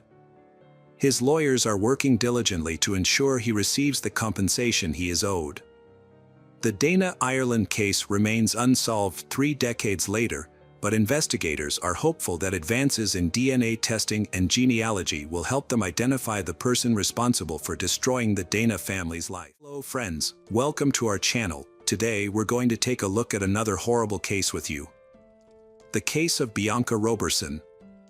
Bianca Roberson, born on October 17, 1998, Bianca grew up to be a remarkable individual. She excelled at Bayard Rustin High School, earning straight A's and graduating with honors. Her impressive academic record earned her a 4-year merit scholarship to Jacksonville University in Florida, where she planned to major in criminal justice and pursue her dream of becoming an FBI forensic agent. Bianca was a multi-talented young woman who had been involved in various activities throughout her life. She was a Girl Scout, a cheerleader, and a basketball player. She also had a passion for music, taking lessons in flute, violin, clarinet, and guitar. Additionally, she was an artist. Bianca lived with her mother and maternal grandmother, Josephine Perry, and was excited to experience the independence and challenges of dorm life. However, her plans were tragically cut short. On June 28, 2017, Bianca, her mother, and grandmother went shopping at Walmart to prepare for her upcoming move to Florida. Bianca Roberson was tragically killed in a car accident on a road she knew well.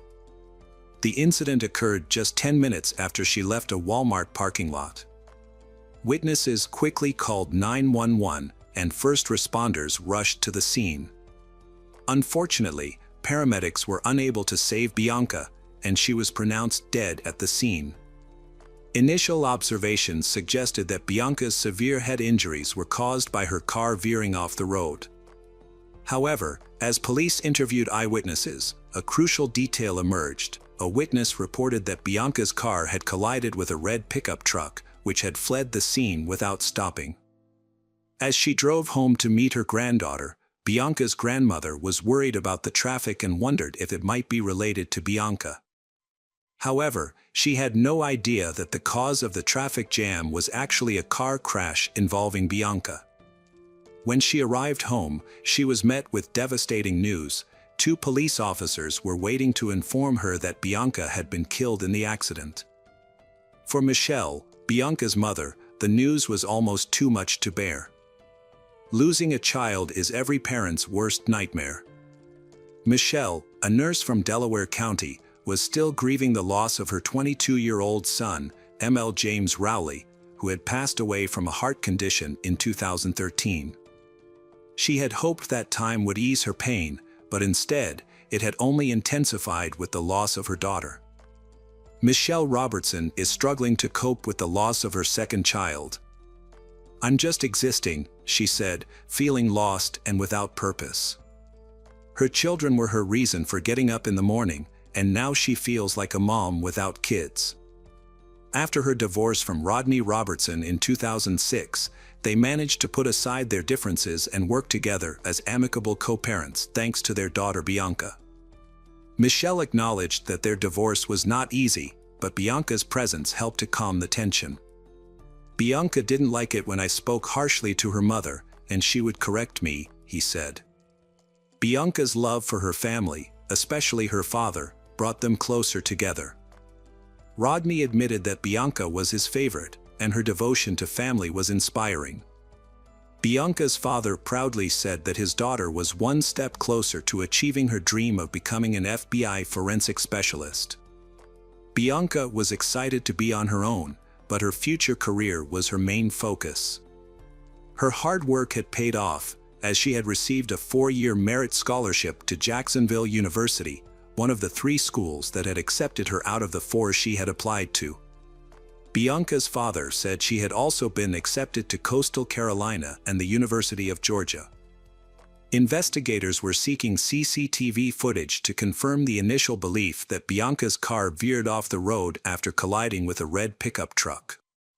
If this were the case, it would imply that Bianca's death was no accident, but rather a deliberate act that required the police to identify a perpetrator. However, the truth revealed during the investigation proved even more stunning. While awaiting the CCTV footage, a significant development in the case occurred. It was initially assumed that Bianca's death resulted from her car crashing and hitting her head. Yet, during the autopsy, forensic experts made a startling discovery: there was a bullet in Bianca's head. This revelation drastically altered the course of the investigation.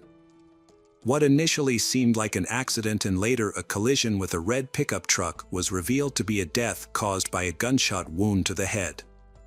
The autopsy report's findings prompted detectives to meet with Bianca's family, bringing devastating news that her death was no accident. This revelation sent shockwaves, especially for her mother, Michelle, who couldn't fathom why anyone would harm her daughter. Bianca had a close-knit relationship with those around her, and her family couldn't identify anyone who might have wished her harm. Desperate for answers, the Robertson family relied on investigators to identify the person responsible for Bianca's tragic death. Upon reviewing the security footage from the Walmart her family visited on the day of her death, detectives found no suspicious activity. The detectives closely examined the family's actions from the moment they left their cars to the time they departed the parking lot. They dismissed the possibility that someone from Walmart could have followed Bianca and shot her, as she had not argued with anyone during their visit. The family had simply shopped, loaded their purchases into Bianca's car, and left. The investigation suggested that the motive for Bianca's death might be linked to an incident that occurred while she was driving home on the highway. Bianca's mother recalled, "We packed all the bags into Bianca's car," referring to the 2009 Chevy Malibu they had purchased for her 16th birthday from CarMax. Michelle recalled that her mother had chosen the car Bianca was driving when she first got her permit. According to Michelle, Bianca's mother said that Bianca had gotten everything she wanted, but Michelle didn't think of her as spoiled. Instead, she believed Bianca was simply loved and also willing to work for the things she desired. In fact, Bianca started her first job at McDonald's when she was 15 and soon switched to a dietary aide position at the Whitehorse Village Retirement Community in Delaware County. Michelle remembered that she had received a large number of letters and cards from the residents at Whitehorse Village who adored Bianca. After the police obtained traffic footage from CCTV cameras, Michelle pointed out that there were no cameras at the exact location where Bianca veered off the road. However, there was a camera about a mile away. To help illustrate the location, Michelle suggested looking at Google Maps. According to the map, Bianca lost control of her car where 2 lanes merged into one. When investigators reviewed the recording, they found evidence that supported the account of Bianca's encounter with the driver of the red pickup truck. The footage showed their cars traveling side by side, approaching a point where their lanes merged into one. It's possible that the conflict began when one driver failed to yield to the other. Given the tragic outcome, investigators inferred that the driver of the red pickup truck might have been the one who fired the shot. However, The poor quality of the footage made it impossible to read the pickup truck's license plates or see the driver's face. Nevertheless, from that point on, the driver of the pickup truck became the primary suspect in Bianca Roberson's death. Detectives were tasked with identifying the man, but they only had a blurry image to work with. After inquiring with Bianca's family members, it became clear that none of them knew anyone who owned a red pickup truck. The police then re-interviewed the witnesses who were present at the scene and those who had called 911, but unfortunately, none of them had caught a glimpse of the vehicle's license plate. The Bianca Roberson family has received an outpouring of support from friends, strangers, and people of all ages since Bianca's passing. A vigil was held just 2 days after her death, and many have reached out to share their stories and condolences. Bianca's family describes her as a selfless and compassionate person who always put the needs of others before her own. According to her mother, Michelle, Bianca would often take in children who were in need, even if it meant sneaking them into their home without permission. When confronted about her actions, Bianca would simply say that she wanted to help others in the same way she would want someone to help her if she were in a similar situation. This kind of empathy and kindness was evident in many aspects of Bianca's life, including the time she witnessed a car accident and immediately asked her mother if they could stop to help. A kind-hearted woman's first instinct was to invite those eating alone to join her family for dinner. In the aftermath of Bianca's car accident, investigators analyzed footage from distant cameras to determine the direction of the red pickup truck involved in the incident.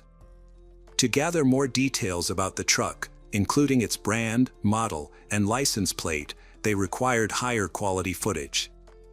The police sought the public's assistance through the media, asking anyone with information about the truck to come forward.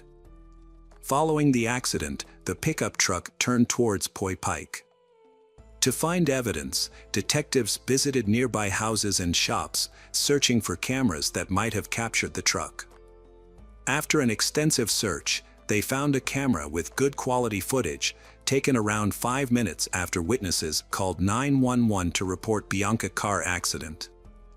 Upon analyzing this footage, detectives saw the red pickup truck driving by shortly after the incident. The investigation continued, but the license plate of the suspect's car remained unknown, and it was unclear if the car in the footage was the same one or just a similar vehicle. However, 2 days after the incident, a new lead emerged when a woman contacted the police, claiming to have seen the car they were searching for. She also reported seeing the driver's face. She described the car as a red pickup truck that overtook her, stopped at the Poi Pike intersection, and then turned left. This information was crucial in narrowing down the search area and also revealed that the pickup truck in the footage was not the actual suspect's vehicle, but rather a similar-looking truck.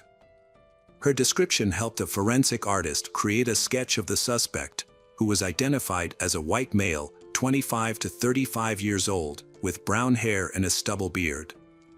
The police released the suspect's sketch, hoping someone would recognize the person and come forward. They showed the sketch to Bianca's family, but no one recognized the individual. As the investigation continued, detectives began to consider the possibility that Bianca's death was a hate crime. To gather more evidence, the police canvassed the area where the red pickup truck was last seen, visiting homes and businesses near the intersection where it turned left. They were searching for a high-quality surveillance recording that could provide answers to their questions. Their efforts paid off when a homeowner, who lived less than half a mile from the intersection, provided the police with a recording from their driveway surveillance camera. By estimating the time it would take to drive from the crime scene to the homeowner's location, the police quickly found the relevant footage. Although the new footage was of better quality than the previous one, its angle made it impossible for the police to identify the car or its driver. The police worked hard to find another recording from a closer camera, and they got lucky. Although the license plate was not visible, they were able to identify some unique features of the car. These features included a sticker on the right side window, a vertical dent on the passenger door, and damage to the hood. With these details, the police had a much better chance of finding the car. The police sought the public's help in finding the truck and its driver by offering a $5,000 reward for any information that could aid in the investigation. They were confident that someone would recognize the distinctive vehicle. 3 days after Bianca Roberson's death, a lawyer contacted the police station on behalf of a client who wanted to turn himself in, stating that his client was connected to the incident that resulted in Bianca's death. The incident occurred on a recent Wednesday at approximately 5:30 p.m. Bianca Roberson, an 18-year-old who had just graduated from Westchester Ruston High School, was driving on Route 100, a two-lane highway, on her way to Jacksonville University. Her life was full of promise, with a loving family and a bright future ahead. As she approached the merge with Route 202, the road narrowed from 2 lanes to 1. A common merge on a southeastern Pennsylvania highway turned deadly last Wednesday when a dispute over positioning escalated into violence. Bianca Roberson was merging from 2 lanes to 1 when a man in a red pickup truck, also merging, became agitated and shot her in the head. The suspect, 28-year-old David Desper of Pennsylvania, surrendered to police with his lawyer. Although he refused to testify, he consented to a search of his home and revealed the location of his pickup truck. David was subsequently arrested and charged with Bianca Roberson's murder. The police tracked down the suspect's vehicle, a pickup truck, at a location David had previously mentioned. Unique features on the truck, such as stickers on the windows and damage to the body, made it unmistakably clear that it was the same truck involved in the crime. The investigators searched David's residence and found the firearm that was used to shoot and kill Bianca Roberson. Despite this major breakthrough in the case, the authorities remained baffled as to the killer's motivation. Over 800 loved ones and members of the community attended a heart-wrenching farewell ceremony at the St. Paul's Baptist Church in the suburban Westchester borough, which lies approximately 25 miles. During the funeral service, many people paid tribute to she, including her brothers, officials from her high school, the chief admissions officer from the university she was set to attend, and friends. In his eulogy, Pastor Wayne Croft Sr. drew a comparison between the shooter and 2 other infamous cases: George Zimmerman, who shot and killed Trayvon Martin, a black teenager, in Florida in 2012, and was acquitted of murder in 2013, and Michael Dunn, who shot and killed Jordan Davis, another black teenager, in Florida in 2012, after a dispute over music. Dunn was convicted and sentenced to life in prison plus 90 years. The pastor expressed the sentiment of the black community, stating that regardless of whether Bianca's murder was a result of road rage or racism, the fact remains that a brilliant young black woman's life was lost. During the trial in September 2018, David Desper was asked to explain his motive for committing the crime. Instead of providing an answer, he requested forgiveness from Bianca's family. For Bianca's parents, the thought of facing their daughter's alleged killer was daunting. To show their support and unity, Rodney had arranged for family members and friends to wear T-shirts with Bianca's face on the front as they gathered at the Chester County Government Services Center. The family of Bianca Roberson wore bracelets with a poignant message: Bianca Roberson, a rose in God's garden. They also held a banner that read, "Justice for Bianca Nicole Roberson," a reminder of the tragic event that took her life on June 28, 2017. Rodney, Bianca's father, expressed his uncertainty about how he would react when he saw the man responsible for his daughter's murder. "I don't know what I'll do when I see him," he said. "The man who held the gun that took my daughter's life, he just took her dreams away. He had no right to do that." Michelle, Bianca's mother, struggled to come to terms with the loss of her child. "I want to hold her, comfort her, and bring her back," she said through tears. The prosecutor argued that the traffic conflict occurred because Bianca failed to yield when their lanes merged into one. In response, David Desper rolled down the passenger side window and fired a shot. Realizing the severity of his actions, David Desper fled the scene, leaving his pickup truck with a friend in Pennsylvania, and attempted to escape to Delaware. However, after his sketch and the distinctive features of his pickup truck were publicized in the news, David Desper decided to hire a lawyer and surrender. The police investigated his social media accounts and interviewed his friends but found no evidence to suggest that the crime was motivated by bias. As a result, David Desper was not charged with a hate crime. District Attorney Hogan stated that there was no indication that the crime was racially motivated or a hate crime. However, many people disagreed with this assessment. Before the sentencing, the defense portrayed David Desper as harmless and immature for his age, describing him as a big kid who enjoyed playing with cars in his free time. They argued that David Desper had essentially handed the case to the government by turning himself in. The defense claimed that David Desper was driving home when another car startled him, causing him to fire the gun. They maintained that David Desper was not a menacing individual. Prosecutor Chris Miller countered that a 28-year-old man driving with a loaded firearm is not a big kid. He emphasized that David Desper's actions were those of a responsible adult.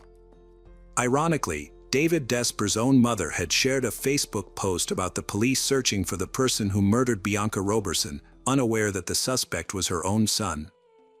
Wendy Desper expressed her love for Bianca's family and apologized for her son's actions.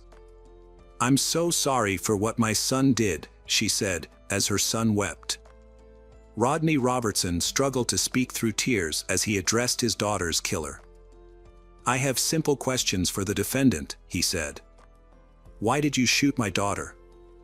Was it because of her youth, her race, her gender, or just because you wanted to go first on the road?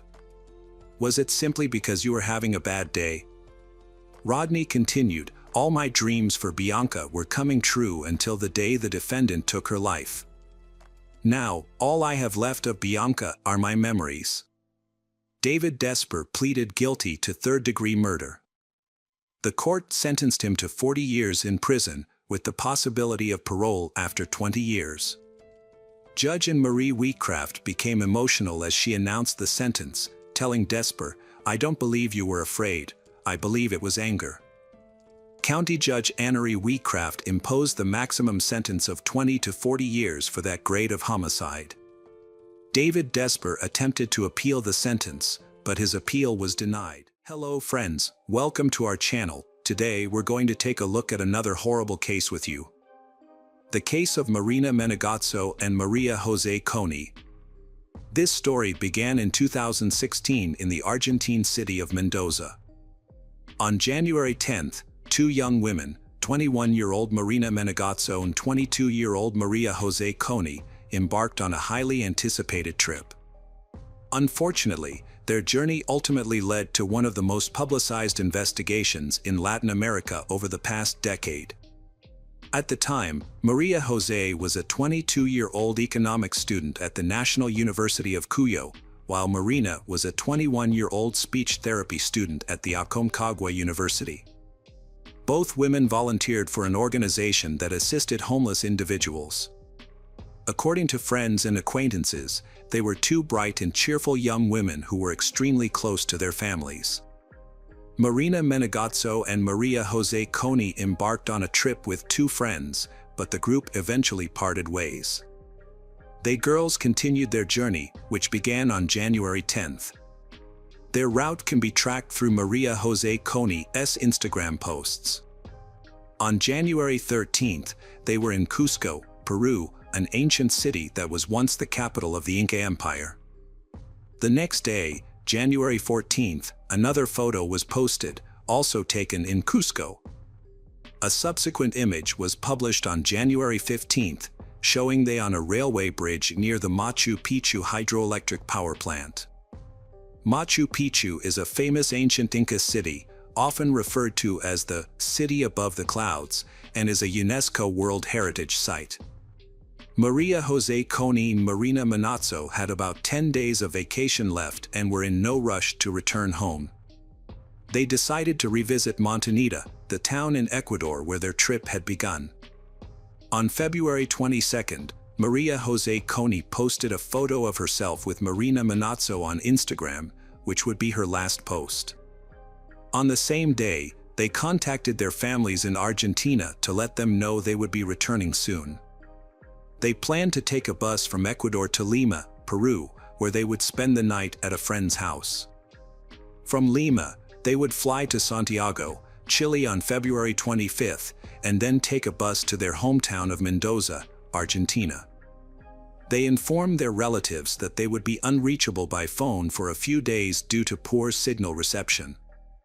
However, when their relatives tried to contact them, they were unable to get in touch. As the days passed, there was no activity on Maria Jose Coney and Marina Manazzo's social media accounts, causing their relatives to become increasingly worried. Marina Manazzo's sister took to social media to raise awareness about their disappearance. She posted a photo of they girls with a message stating that they had gone missing on Monday, the 22nd, in Montanita, Ecuador, and asked people to share the information. The families were eager to know if they had left the country and boarded a flight, but their attempts to contact the airline were met with no response. The family of Maria Jose Coney and Marina Manazzo tried to get information from they were supposed to stay with before leaving, but they claimed they never showed up. The family then reported they missing to the emergency services in Ecuador and also contacted the Argentine consulate for assistance. The Argentine consulate got involved on February 27th and sent their fingerprints to Ecuador. This was done because a few days earlier, on February 25th, an unidentified woman's body was found in Montanita and taken to Guayaquil. The authorities compared the fingerprints from Argentina with those of the unidentified body and confirmed that the body was that of Maria Jose Coney. On Saturday, February 27th, police investigated the area where Maria Jose Coney's body was discovered and found the body of Marina Manazzo just 43 yards away.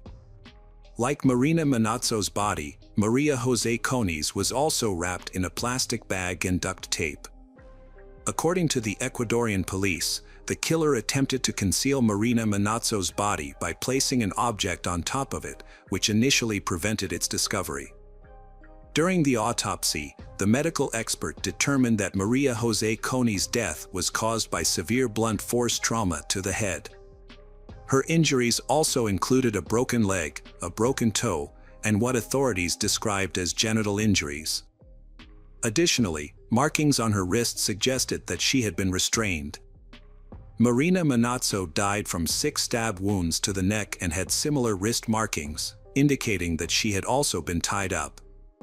Their deaths occurred on February 23rd. Toxicology tests revealed that their blood contained a high amount of a psychiatric medication. Based on the circumstances of their deaths, police believed that they had not taken the medication voluntarily and may not have even known they had ingested it. It is likely that someone had mixed the medication into their food or drinks without their knowledge.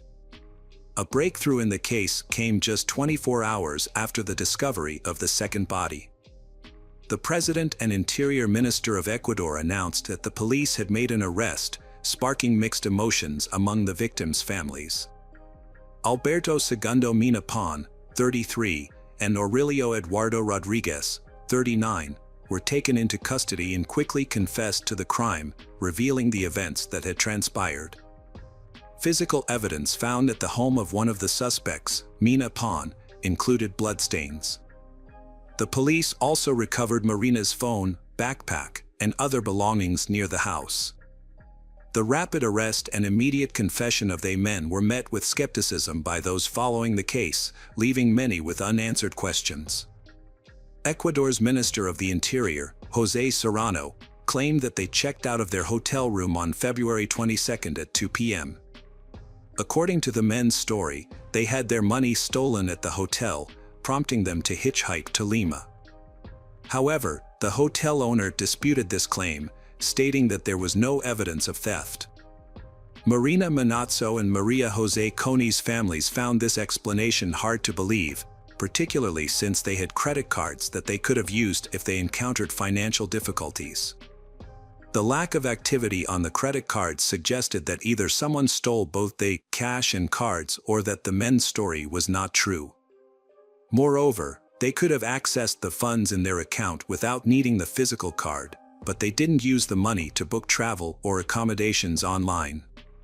According to Ecuador's Minister of the Interior, Marina Manazzo and Maria Jose Conis entered a bar and requested 2 glasses of water because they were thirsty and had no money. The bar owner corroborated this account, stating that she provided them with water due to their financial situation. However, it remains unclear whether the money was actually stolen. The minister continued by referencing the testimony of the suspects, who had already confessed to their guilt. One of the suspects, Pon, stated that around 8 p.m. on that day, Rodriguez informed him about 2 Argentinian girls in a bar. Pon and Rodriguez approached they and started a conversation, during which Marina Manazzo and Maria Jose Coni explained that they were hitchhiking to Lima because they lacked the funds for a bus ticket. This version of events raises several questions. They had purchased plane tickets from Lima to Santiago, Chile, which is over 1,000 miles away. It seems illogical that they would try to save money by hitchhiking and risk missing their flight, which was scheduled for February 25th. This conversation with Pon allegedly took place on the evening of February 22nd, making their decision even more puzzling. However, local police found witnesses who corroborated this unusual story. Since Marina Manazzo and Maria Jose Coni had no money for a hotel or hostel and needed a place to stay for the night, Pon offered to let them stay at his house. They accepted his offer. A taxi driver was found who confirmed that he drove Marina Manazzo, Maria Jose Coni, and Pon to Pon's home. This picture is of the house where Pon resided. After that, Pon returned to the bar with Rodriguez, as reported by Ecuadorian authorities, and continued drinking. Meanwhile, Marina Manazzo and Maria Jose Coni were left alone in the house. The intoxicated men returned home around 2:30 a.m., but Marina Manazzo and Maria Jose Coni were no longer there. The police investigation revealed that Marina Manazzo va Maria Jose Coni had visited a nearby store to purchase soda before returning to the house. A store cashier confirmed this, indicating that Marina Manazzo va Maria Jose Coni still had some money on them. According to Pon's account, when they returned to the house, he stayed in one room with Maria Jose Coni, while Rodriguez was in another room with Marina Manazzo. Pon admitted that he attempted to persuade Maria Jose Coni into a romantic encounter, but she resisted and tried to leave. In a fit of rage, Pon grabbed a stick and struck Maria Jose Coni on the head, killing her instantly. At the same time, he heard a scream coming from the other room. Upon entering the room, he found that Rodriguez had also taken Marina Manazzo's life. Rodriguez immediately fled the scene, leaving Pon to contemplate how to dispose of the bodies. Pon attempted to erase all evidence from the house by wrapping the bodies in plastic bags and duct tape. In the afternoon, he borrowed a cart from an acquaintance and transported the bodies to a wasteland near the ocean shore, approximately 440 yards from his home. It is essential to note that this account is the official version provided by the Ecuadorian authorities. However, this narrative leaves several questions unanswered, including the origin of the marks on her wrists and the presence of a potent drug in the blood of both girls, as revealed by toxicological analysis. Her family questioned the Ecuadorian authorities' account due to numerous inconsistencies in the case. They suspected a possible connection to human trafficking and believed the authorities might be protecting someone. The family's doubts were fueled by several factors. They had run out of money but did not use their credit cards, suggesting that they may have been coerced or deceived. Additionally, it was reported that they were under the influence of drugs, which raised suspicions about their supposed activities. Notably, the only people who claimed to have seen Marina Manazzo and Maria Jose Coni on the day of their disappearance were a select few who corroborated the authorities' version, including the owner of the bar, a taxi driver, and a cashier who allegedly sold soda to one of they. Furthermore, the town's relatively small population of 5,000 residents made it surprising that no one else came forward as a witness. The families of the victims were confused by several aspects of the case. They couldn't understand why the bodies were found 2 days apart, despite being only 43 yards away from each other. It also seemed strange that Marina Manazzo va Maria Jose Coni had sought help from Pon and Rodriguez, rather than approaching one of the many Argentine tourists in the area. The brother of one of the victims reported seeing used syringes on the floor when he was taken to the crime scene by the Ecuadorian police. However, when he asked about them, the syringes mysteriously disappeared. Furthermore, the syringes were not visible in crime scene photos, and the experts who examined the area denied their existence. The family suspected that Pon and Rodriguez were involved in something more sinister, such as human trafficking, and that they were being used as a cover. The authorities responded by scheduling a second autopsy and a new toxicological examination. Additionally, it was discovered that both defendants had repeatedly changed their story about the events surrounding Marina Manazzo and Maria Jose Coni deaths. According to one version, Pon denied involvement in the crime and instead claimed that the perpetrator was a Venezuelan illegal substance dealer known as El Chamo, who lived in the area. However, when questioned by the police, El Chamo denied any involvement and offered to take a polygraph test or provide a DNA sample to prove his innocence. The crime scene yielded several DNA samples, including those from Pon and the deceased girls, as well as some unidentified samples. Further testing revealed that the unidentified samples did not match Rodriguez, who was suspected of being Pon's accomplice, nor El Chamo, who was ultimately ruled out as a suspect.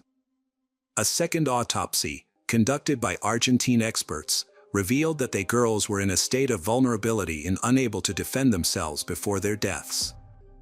The autopsy also confirmed that they were subjected to forced intimacy before being killed. The autopsy revealed additional details, including that Maria Jose Coni had bruises and scratches only on one side of her body, suggesting she may have been ejected from a moving vehicle. Furthermore, a new toxicological analysis confirmed that both girls had been given a potent psychiatric medication that can impair a person's willpower. A disturbing reaction swept across Latin America following the incident. Unfortunately, the public's response often blamed the victims, and in this case, they were held responsible for their own deaths. Not only were they criticized by ordinary internet users, but also by well-known public figures. During the same time, Berlin hosted a tourism fair where Rira gave an interview to a German news agency. Her comments were alarming, as she stated that the deaths were inevitable given the way they traveled. She also revealed that she had never visited Montanita, a popular tourist destination, because it didn't match her social status. These comments were essentially victim blaming at the state level, which is a sad and concerning fact. Following an interview with Riva Dera, the Ecuadorian government issued an apology to the families of Marina Manazzo and Maria Jose Coni, and one woman was fired. Among those heavily criticized was Argentine psychiatrist Hugo Narton, who described they as favorable victims and implied that they provoked others to commit crimes. However, after intense backlash, Dr. Narton claimed he had been misunderstood and emphasized that he never intended to excuse or absolve criminals of their responsibilities. A Paraguayan student, Guadalupe Aosta, wrote a Facebook post in response to online comments that blamed Marina Manazzo and Maria Jose Coni for their tragic fate. The post went viral, receiving over 700,000 reposts in the first week. It began with the haunting words, "Yesterday, I was killed." The post went on to describe the violent events. "I refused to be touched, and they smashed my skull open with a stick, leaving me broken. They put me in a black plastic bag, sealed with duct tape, and threw me on the beach, where I was later found a few hours later. The aftermath of my death was more devastating than the act itself. When my body was found, no one bothered to investigate who had taken my life. Instead, I was bombarded with irrelevant and insensitive questions. What was I wearing? Why was I alone? Why did I, a woman, dare to travel by myself? I was in a high-risk area, so what did I expect? The authorities even had the audacity to suggest to my parents that I must have done something wrong, that I must have broken some rule. In death, I realized that I was not considered equal to a man. My demise was somehow my fault, and that's the narrative that would be perpetuated. But if the headlines had read, "Two young men found dead," the public would have been outraged, demanding justice and severe punishment for the perpetrators. The response would have been vastly different if I were a man. I'm speaking out for myself and for all the women who have been silenced, marginalized, and oppressed. I'm speaking out for every woman who has had her dreams crushed and her life destroyed. I urge you to raise your voice, to fight for justice and equality. I'll be with you in spirit, and I promise that one day, there will be so many of us standing together that our voices cannot be silenced. The trial started on August 8, 2016, but was marred by several setbacks. The prosecutor changed 3 times, causing significant delays in the process. Despite these challenges, the prosecution presented a substantial amount of evidence, including witness statements and over 200 physical items collected from the crime scene. The police had found some of the victim's personal belongings, biological fluids, and phones at the house where the crime took place and in the surrounding area. During the trial, Pon maintained his innocence, claiming that his earlier confession was made under police pressure. This statement only reinforced the suspicions of the victims' families that the Ecuadorian authorities were withholding information. Meanwhile, Rodriguez altered his testimony, suggesting that Colombian dealers of illicit substances were involved in 8 deaths. In the trial's first week, the prosecutor revealed that he suspected additional individuals were involved in the case. This suspicion was based on the discovery of 3 more male DNA samples at the crime scene, in addition to the DNA of Rodriguez and Pon. Ultimately, the court found both Pon and Rodriguez guilty, sentencing them to 40 years in prison, the maximum penalty allowed under Ecuadorian law. In November 2016, Ecuadorian authorities arrested José Luis Pérez Castro, a 34-year-old man, after finding his DNA at the crime scene. Castro's defense team claimed that he had lived in the house a few weeks prior to the incident and that his DNA was present due to a dental infection. They alleged that he had spat blood onto the wall as a result of this infection. However, the defense's explanation for the presence of Castro's DNA on the victims' bodies was that he must have touched an object or piece of furniture that the police had also handled, thereby transferring his DNA. This argument began to fall apart when a dentist testified in court. It was revealed that Castro had contacted the dentist 2 weeks after the bodies of Marina Manazzo and Maria José Coney were discovered, asking for a note to confirm his alleged dental infection. The dentist refused to provide the note, as he found no evidence of any health issues during his examination of Castro. A man was ejected from a dentist's office after seeking a medical certificate. The dentist refused to issue one, explaining that there needed to be an underlying medical condition causing pain, which he didn't observe. This denial dismantled his defense. Meanwhile, while awaiting trial, Castro broke prison rules by posting on social media about his situation. In a statement, he expressed confidence that God would ultimately prove his innocence. Despite his persistent claims of innocence, Castro was ultimately found guilty and received a 40-year prison sentence, just like 2 others, Alberto Pon and Eduardo Rodriguez. Hello friends, welcome to our channel. Today we're going to take a look at another horrible case with you. The case of Grant Hendrickson and Michelle Cartagena. Grant Hendrickson, born on September 20, 1972, in Macon, Georgia, was an outdoor enthusiast who enjoyed fishing, golf, canoeing, and camping. Like his girlfriend, he was also an active volunteer in the community, having worked at the Museum of Arts and Sciences in Macon since the age of 15. Their active lifestyles likely drew them together, according to those who knew them. Grant's girlfriend, Michelle Cartagena, was born on May 2, 1975, in Monterey, California. She was a well-rounded and talented individual. She played in her school's marching orchestra band, was the top singles tennis player, and led her school's softball team. Additionally, she was a member of the National Honor Society. Outside of school, Michelle volunteered with the Red Cross and an animal welfare association, and she often visited elderly people. Her father remembered her as a caring and driven individual who aimed to pursue a career in medicine to help others and give back to society. January 3, 1995, brought a grim discovery to the typically quiet area of Juliet Lake. A passerby reported finding two lifeless bodies while walking near the lake. The local sheriff and his deputy responded to the scene, where they were met with a shocking sight. Their office was not accustomed to handling serious crimes, as fights and thefts were the norm. The deputies were not prepared for what they found: a white Honda parked on the lake's shore, with the body of a man inside and her body lying on the ground nearby. The cause of death was evident, even to a non-expert: both victims had been shot. The car contained the victims' personal belongings, including identification, which revealed the identities of the victims. The male victim was 22-year-old Grant Hendrickson, who was found in the driver's seat. The second victim was 19-year-old Michelle Cartagena. The police were alerted to the incident, and officers from the Major Crimes Unit, along with forensic experts, arrived at the lake.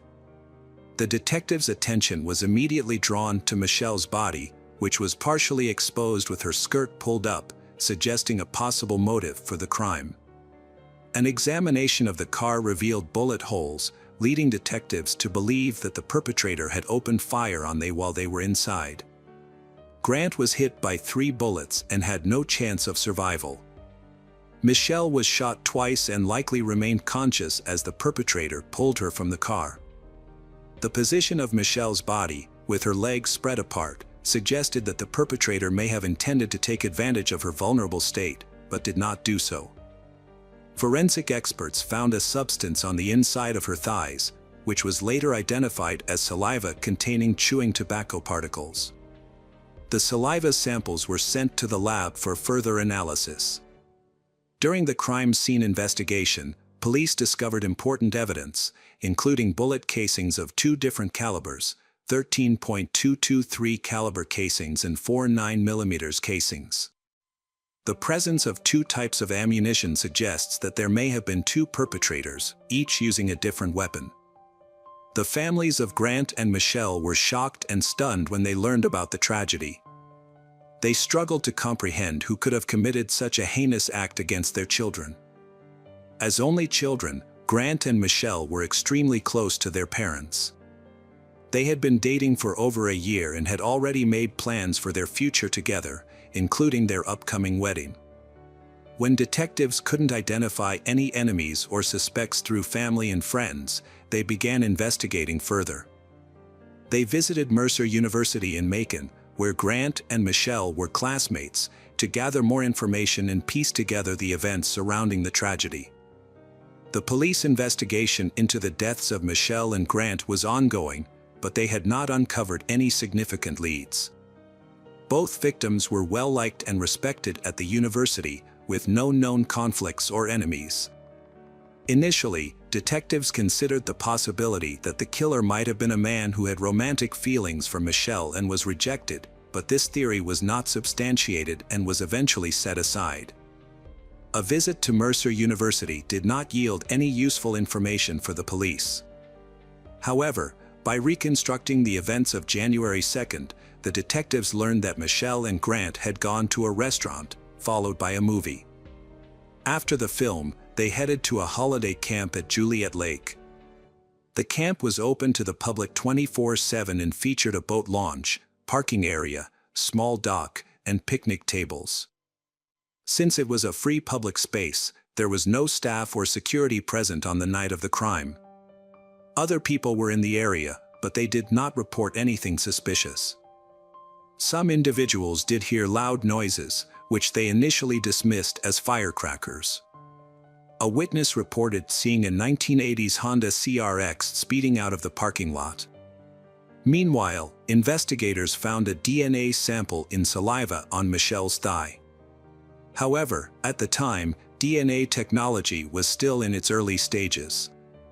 The DNA Identification Act, which allowed the FBI to create a national DNA database, was not passed until 1994. As a result, there was no database to compare the DNA sample to, and it could only be matched by directly comparing it to the perpetrator's DNA.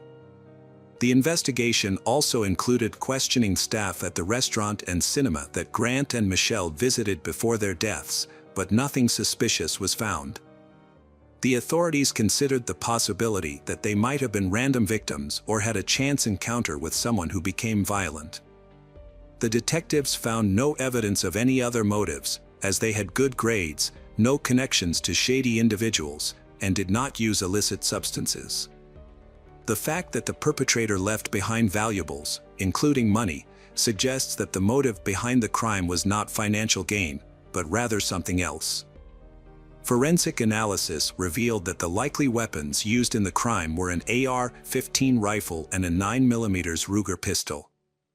Despite questioning over 100 individuals and collecting DNA samples from several dozen potential suspects, the investigation had stalled. More than a year and a half after the crime, Agent Randy Upton of the Georgia Bureau of Investigation took over the case in the fall of 1996. Randy adopted a new approach, shifting his focus from identifying the perpetrator to locating the weapon used in the crime. He visited the largest gun store in Macon and requested a list of customers who had purchased an AR-15 rifle between 1985 and 1995. Investigator Randy started contacting individuals on the list of 108 potential suspects. He explained to them that cooperating by allowing their weapon to be inspected and providing a DNA sample would greatly aid the investigation. Most of the people Randy spoke with agreed to comply, which led to the experts conducting further tests. As a result, the list of suspects began to dwindle. On November 27, 1996, Randy contacted Andrew Allen Cook, a 22-year-old who was on the list. During their conversation, Randy informed Andrew of the purpose of the call and asked permission to examine his rifle. However, Andrew claimed he no longer owned the rifle, stating that he had sold it in April 1994, nearly a year before the victims, Grant and Michelle, died. Nonetheless, gun store records showed that this was not possible, as Andrew had actually purchased the rifle in August 1994. Agent Randy became suspicious when Andrew lied to him. When Randy asked Andrew for a DNA sample, Andrew claimed he needed to discuss it with his father, simultaneously an FBI agent, before complying. Instead, Andrew hung up. This evasive behavior made Randy think that Andrew might be the person he was searching for. Investigations revealed that 5 months after Grant and Michelle's murders in 1995, Andrew pawned his rifle at a local gun store. Additionally, in December 1993, someone had bought a Ruger pistol on Andrew's behalf because he was underage at the time. Andrews sold this pistol to a friend in July 1995, shortly after pawning his rifle. This sequence of events suggested that Andrews' decision to get rid of both his rifle and pistol within 6 months of the murders was unlikely to be a coincidence. As the police gathered more information about Andrew, they became increasingly confident that they were on the right track. Further investigation revealed that Andrew had not only disposed of his firearms but also his 1987 Honda CRX, which matched the description of a car seen near the crime scene.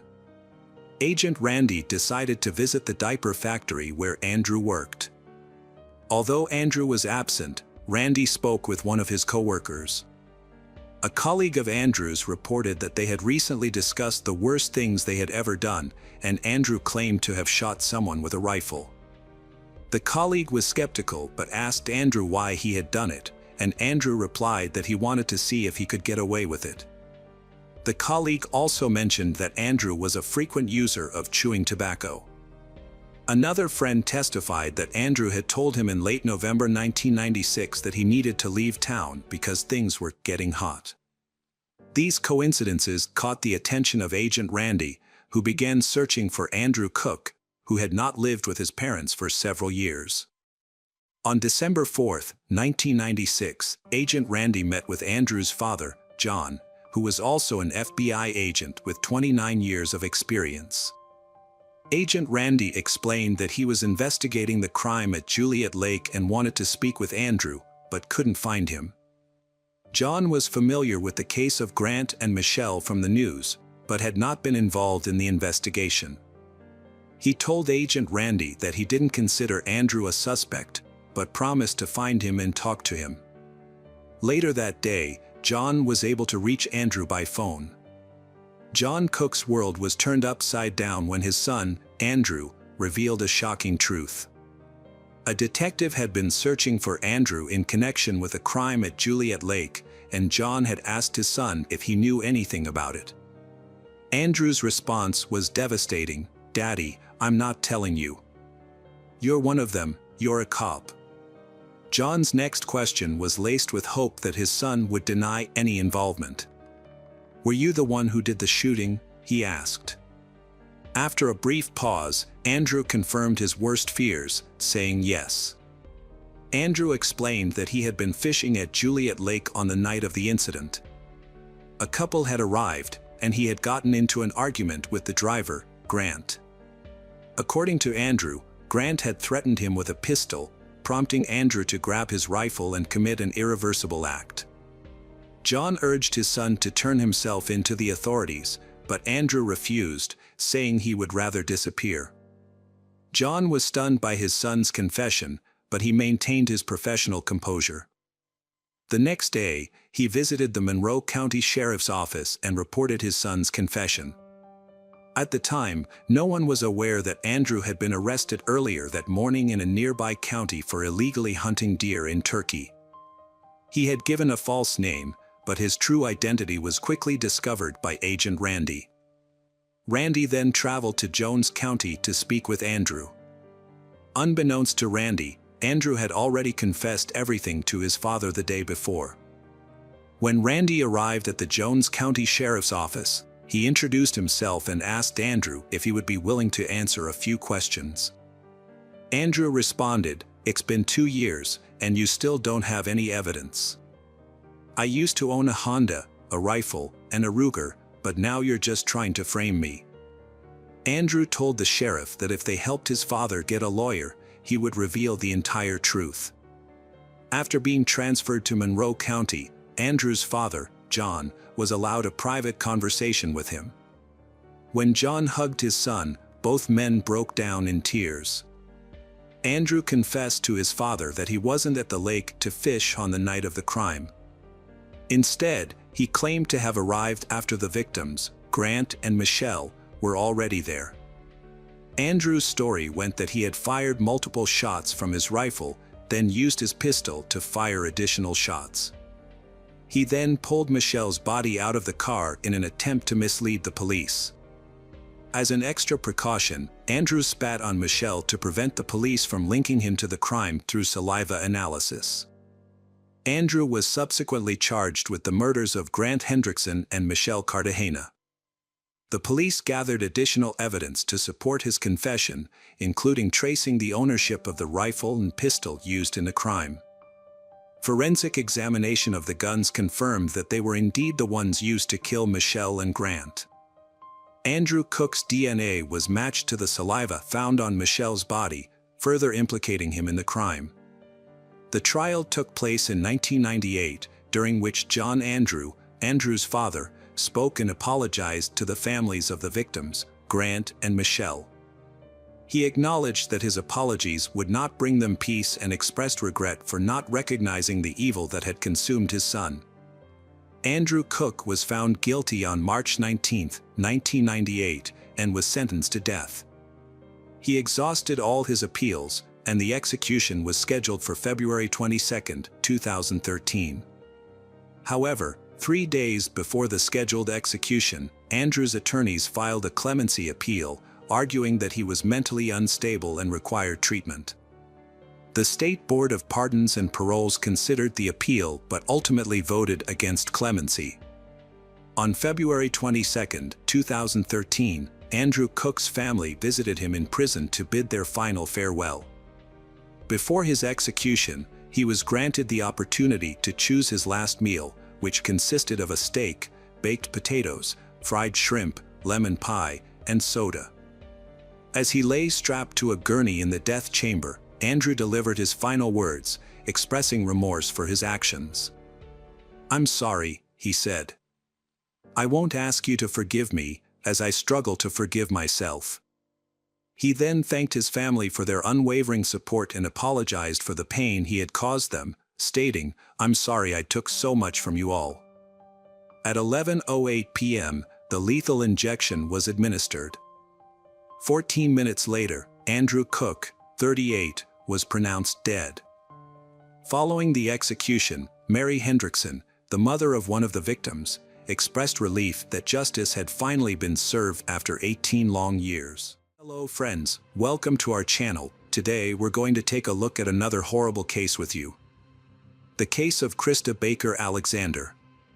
Krista Ann Baker was born on November 27, 1983, in Laurel and Jones County, Mississippi, to Pastor Winfred Baker and Patty Ann Baker. She was the youngest of 3 children, with 2 older brothers. When Krista was 8 years old, her family moved to Abota Springs, Louisiana, where they built a church and actively participated in its activities.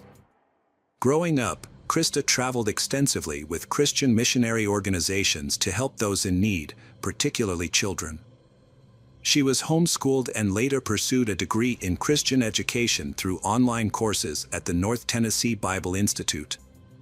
Krista's passion was serving others, especially children, and she hoped to start her own family one day. However, her faith took priority, and she dreamed of finding a husband who shared her values. Krista adhered to traditional values and chose to save herself for marriage, only dating with the intention of finding a lifelong partner. During this time, she developed close friendships, including one with Cootie Alexander, a fellow youth pastor who shared her passion for missionary work. Cootie was a charismatic and well-liked individual in his community. They families met through the church and maintained a good relationship. Cootie had been friends with Krista for many years before he asked her father, Winfred Baker, for permission to marry her. Her father happily agreed. During their courtship, Cootie and Krista followed church traditions and refrained from intimate contact. Krista had even told her parents that she wanted to save her first kiss with Cootie for their wedding day. While Krista helped her parents at church, Cootie was pursuing a career as a paramedic. A year later, they decided to get married. On March 1, 2008, they exchanged vows in front of their families and church members. The wedding was a joyful celebration, and Krista was a beautiful bride. However, their happiness was short-lived. Just 4 months after the wedding, tragedy struck. On June 29, 2008, Cootie returned home from a night shift at around 6 a.m. to find Krista lying face down on the floor. She was dead. Cootie immediately called the police. Krista's body was found near the front door, with no signs of a struggle. A bullet wound was discovered in the back of her head, with burn marks on her skin, indicating that the shot was fired at close range. The gunshot wound suggested that the gun was positioned at the back of Krista's head when the shot was fired. A 9mm shell casing was found on the floor next to her body. Initially, investigators thought the crime might have been a botched robbery. It was possible that someone broke into the house, assuming it was empty, and then killed Krista to avoid leaving a witness. Police had thoroughly searched the house. A jewelry box was found on the bed, the gun cabinet had been forced open, and Krista's purse was on the kitchen table, showing signs of having been rummaged through. Additionally, many drawers and cabinets were left open, suggesting that the perpetrator was looking for something of value. After completing their search of the house, police began interviewing individuals who had access to the property. Krista's husband, Cody Alexander, was the first person they spoke with. However, he was too distraught to answer questions immediately, and investigators had to wait for him to compose himself. Once he was able to speak, Cody reported that everything had seemed normal the previous night before he left for his overnight shift as an emergency medical technician with Caden ambulance. He told that he called Krista multiple times throughout the night, but she didn't answer her phone. He also sent her several text messages, which she didn't respond to. Assuming she was just tired and had fallen asleep, he didn't think much of it. However, when he returned home the next morning, he was met with a disturbing scene. The front door was slightly open, and upon entering, he found their belongings scattered everywhere and Krista lying on the floor with a fatal gunshot wound to the head. He immediately checked her pulse and confirmed that she was dead. Panicked, he called 911 right away. The investigators were tasked with determining who could have entered the house while he was at work. It was possible that the perpetrator waited until Krista was alone before striking. They also explored the possibility that Krista may have let the killer into the house herself, as there were no signs of a struggle on her body or in the house. This suggested that she may have known her attacker and didn't feel threatened until it was too late. Cody informed the investigators that a rifle and a shotgun were missing from the gun cabinet. What made the situation even more tragic was that Krista was 17 weeks pregnant, meaning that not only had he lost his wife, but also their unborn child. Cody was overcome with grief and struggled to come to terms with the loss, unsure of how to move forward with his life. The case involved 2 victims, not one. The crime scene appeared unusual to investigators. The house was messy, but it didn't seem like the result of a typical burglary. Cabinets and drawers were open, but there was no evidence of rummaging or searching for specific items. It was as if the perpetrator wanted to mislead the police. The jewelry box was also open, but the jewelry was still intact, which raised suspicions. Krista's purse was open, yet all its valuable contents remained. The police noted that 2 firearms were missing from the house, but this was unusual because there were more firearms in the house that were not taken. This led investigators to wonder why the perpetrator didn't take all the available firearms. Based on these observations, investigators concluded that the crime scene was staged. It appeared that the perpetrator intended to kill Krista Alexander and then make it look like a robbery. As a result, the police began interviewing their neighbors to gather more information. This led to an unexpected lead in the case. Mavis Rabel, the 69-year-old neighbor and was landlord of the Alexanders, described they as quiet and recently married. They were active members of the Fundamental Baptist Church. Mavis remembered Krista Alexander as a kind and helpful woman who rarely went outside without her husband. Mavis last saw they on Saturday afternoon when Cody Alexander was collecting the bodies of turtles he had shot in his backyard pond. This led investigators to discover that Cody owned the gun. However, when police searched the Alexanders' home, they did not find a gun. Cody claimed that only a rifle and a shotgun had been stolen from the house, but he never mentioned a handgun. Detectives suspected that Cody might be hiding something. They searched the pond area and found several 9mm shell casings in the grass. These casings were similar to the one found near Krista's body. The police sent the casings to the state crime lab for analysis. The lab report confirmed that the gun Cody used to shoot the turtles was the same gun used to shoot Krista. Investigators summoned Cody to the police station for further questioning regarding his wife's death. He maintained that it was impossible for him to have committed the crime. Cody explained that he had left for work at 5 p.m. on Saturday, June 28, 2008, and returned home the next morning at 6 a.m., providing an alibi that he was working throughout the night. Upon verification, Cody's colleagues corroborated his claim, stating that he was indeed present at work all night. When inquired about the firearm, Cootie revealed that he owned a gun but claimed to have sold it the day prior to the incident to an unknown man named Steve. The alleged buyer had paid $500 in cash, which made verifying this claim difficult. According to Cootie, Steve was described as a white male in his mid-30s, around 6 feet 1 inch tall, driving an old Toyota pickup truck. Krista's parents shared their concerns with investigators, stating that they didn't believe Cootie's account of events. Her father, Winfred Baker, noted that Cootie showed little emotional response to Krista's death, a behavior that had started a few months before their wedding. They had been experiencing financial difficulties since moving in together, and the impending arrival of their child was likely to add to their struggles. Krista's parents also suspected that Cootie was having an affair with a colleague who had even attended their wedding. Krista had confided in friends just weeks before her death that she suspected Cootie was cheating on her. As investigators dug deeper into the marriage, they became increasingly convinced that Cootie and Krista had different visions for their future. However, was this enough motive for Cootie to take Krista's life, especially given that she was carrying their unborn child? The police had one lead, a man named Steve, who Cootie claimed had bought the gun used to kill Krista. Investigators set out to find Steve, using the description provided by Cootie. Meanwhile, they brought Cootie in for further questioning, asking him to provide a detailed account of his activities before, during, and after work on the day of Krista's death. This time, his story differed from his initial statement. The investigators found several inconsistencies in Cootie's story.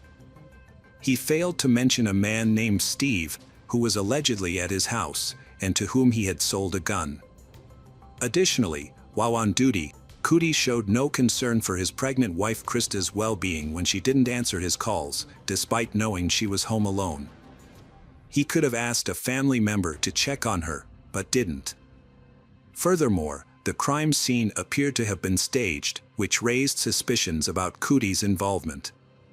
As the investigators applied pressure, Cootie's story began to unravel. After several hours of interrogation, he changed his story entirely. He claimed that he had been sleeping on the couch before his night shift and that his wife had woken him up late. He stated that he wasn't angry with her for waking him up late and that it wasn't an issue. Cootie then explained that he had been walking around the house with a gun, intending to take it to work because a colleague was interested in buying it. He said he was fooling around, aiming the gun at objects and making click, click noises. He approached Krista from behind, put the gun to the back of her head, and claimed that an accidental shot occurred. He maintained that it was an accident and that he didn't intend to harm her. When he realized Krista was dead, he was scared and didn't know what to do. Cootie Alexander admitted to staging a crime scene to make it look like a robbery.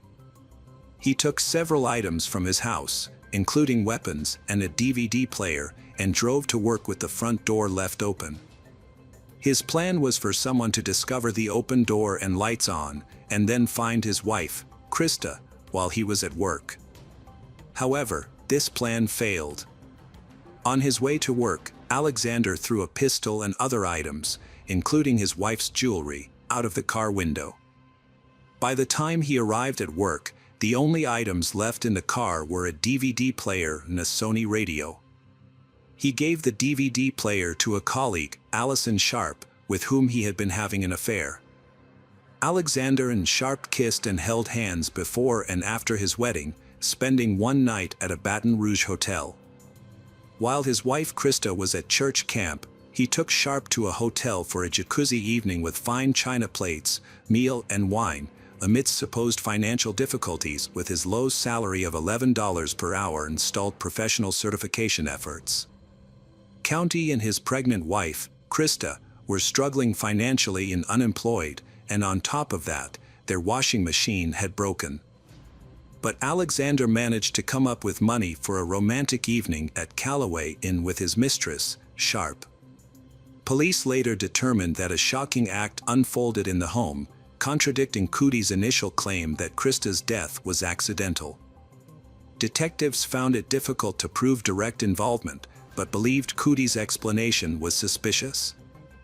Despite the challenges, police were convinced that Krista's death was not an accident, and Cootie's actions raised more questions than answers. After the police arrested Cootie Alexander, Krista's parents were able to find the strength to forgive him. The Baker family came together to mourn the loss of their beloved daughter and what would have been their fourth grandchild. Krista's father, Winford Baker, remembered her fondly, saying she was a sweet and lovely person. Krista had made a significant impact on those around her, having completed 17 mission trips during her lifetime. Winford Baker recalled a conversation he had with Cootie shortly before his arrest. Although it was brief, Baker described the encounter as emotional, saying, "We hugged and cried together." Despite his desire for justice, Baker stated that he had already forgiven Cootie. "We forgave him even before we knew who was responsible," he said. Baker found comfort in knowing that Krista was now in a better place, saying, "She's with the Lord, in heaven, and at peace." The trial started on August 2, 2009. Prosecutors claimed that Cootie's behavior after Krista's death implied that he had acted on purpose. They wondered why he didn't call 911 right away if the shooting was truly an accident. Instead, Cootie faked a robbery and left Krista's body for 12 hours before going home and calling 911. Prosecutors also questioned Cootie's story that the shooting was accidental, noting that he was an experienced gun owner who had received proper training from his father. Cootie Alexander, 24, was charged with second-degree murder for the death of his wife, Krista. Cootie had admitted to being involved in her death, which he claimed was a result of his poor decision-making. After initially going to trial, Cootie suddenly changed his plea to guilty, ending jury deliberations. This unexpected turn of events came about when Krista's family agreed to a plea deal that had been proposed earlier. Alexander was sentenced to 55 years in prison in August 2009. Hello friends, welcome to our channel. Today we're going to take a look at another horrible case with you. The case of Ollie Kemp. Alexandra Ollie Elizabeth Kemp was born October 11, 1982, in Leawood. She was the oldest of 3 children and the only daughter of her parents. After graduating high school with honors, Alexandra enrolled at Kansas State University. Following her freshman year, she returned to her hometown of Leawood for summer break. During her break, Alexandra took a part-time job at a local outdoor swimming pool near her parents' house, where her younger brother Tyler already worked. The pool was a quiet neighborhood spot, catering mainly to local residents, and it still operates today. On June 18, 2002, Alexandra reported to work on an overcast day because resulted in fewer visitors than usual. At 5 p.m., Tyler arrived at the pool to start his shift, but his sister Alexandra was nowhere to be found. Her phone and purse were still on the table where she usually sat, which made Tyler confused and worried. He immediately called his parents to report that Alexandra had vanished. Their father, Roger Kemp, rushed to the scene and began searching for his daughter. He first checked the pool, but it was empty. Next, he went to the small pump room near the pool, which contained equipment for water purification, a ladder, and other items. Upon entering the pump room, Roger didn't see anything out of the ordinary at first. However, he soon noticed a leg protruding from under a tarp. As he lifted the tarp, he was met with a horrific sight: his daughter Alexandra, brutally beaten and naked from the waist down, with multiple bruises on her face and body. Roger quickly called 911 and spoke with the operator. When the ambulance arrived, Roger was performing CPR on his daughter. The paramedics took Alexandra to the hospital, but despite their best efforts, she sadly did not survive. Alexandra was declared dead shortly after arrival at the hospital. An examination revealed that the cause of death was strangulation, despite the presence of multiple severe injuries. A thorough investigation found no evidence of forced intimacy, although her body was partially unclothed. The police collected DNA samples from Alexander's body and secured the pool area, searching for clues to identify the perpetrator. Evidence of a struggle was evident in the room where Roger discovered Alexander's body, including her flip-flops found in separate locations. Additionally, an open bottle of antiseptic gel and its cap were found at the scene. A few days later, while the police continued to investigate, Alexander's family and hundreds of mourners gathered to pay their respects at a funeral ceremony. Phil Howes, Alexandra's boyfriend since high school, was initially suspected in her death. As a pool administrator, he worked the morning shift on the day of her death, and Alexandra arrived at noon to start her 5-hour shift. Although Phil often stayed after work to spend time with Alexandra, he left promptly after his shift that day because they had plans for the evening. Despite being an early suspect, Phil had a solid alibi and was quickly cleared by the police. In an interview with detectives, Phil mentioned that Alexandra often felt uncomfortable being alone at work because some of the lawn maintenance workers would stare at her and try to flirt. The police investigated the lawn workers, but each of them had an alibi. However, the inquiry wasn't entirely fruitless. Several workers reported seeing a suspicious man with a video camera lurking in the bushes near the pool the day before Alexandra's death, apparently watching the female lifeguards in swimsuits. The police were given conflicting reports about Alexandra's final hours. Some people said she left the scene in an old Ford pickup truck, while others mentioned different circumstances. A study of Alexandra's mobile phone activity revealed that she had made plans with a friend, Laurel, to meet on the day she died. However, Alexandra didn't show up. When Laurel went to the police station to give her account of events, she explained that Alexandra had asked her to come to the pool to keep her company until her shift ended. According to Laurel, the pool was empty that day due to the poor weather, which made Alexandra anxious. When Laurel arrived at the pool at around 2:30 p.m., she didn't see Alexandra anywhere. Instead, a man she didn't know emerged from the pool house and waved at her with a smile. Laurel thought this man might be Alexandra's boss, and she decided to leave so as not to get her friend in trouble for socializing during work hours. At the time, she had no reason to think that anything was amiss. The police investigation led them away from Alexandra's workplace and to a completely different suspect. As a witness, Laurel provided a detailed description of the person she believed committed the crime. The police used this description to create a sketch of the suspect, who was identified as a white man around 30 years old, with a stocky build, short brown hair, and driving a 1980 Ford pickup truck. The suspect's identity was narrowed down when someone recognized the description as matching James Strader, a local mechanic who owned an old Ford pickup truck. James was questioned by the police and appeared to match the sketch, but he denied any involvement in Alexandra's death. His employer verified his alibi, stating that James was at work on the day of the murder. As a result, James was released from custody. While the police had eliminated James as a suspect, forensic analysis of evidence collected from the crime scene revealed male DNA on an antiseptic gel tube and on Alexandra's body. Unfortunately, the DNA did not match anyone in the police database, leaving the case still unsolved. Alexandra's family, friends, and boyfriend were ruled out as suspects after DNA tests showed no match with the DNA samples found on her body. The investigation was driven by Alexandra's father, Roger Kemp, who was determined to find his daughter's killer. After losing his child, Roger felt like he had lost his purpose in life. However, he found a new reason to keep going: justice for Alexandra. In an interview, Roger explained his approach: "You can either give up or keep fighting. I chose to fight."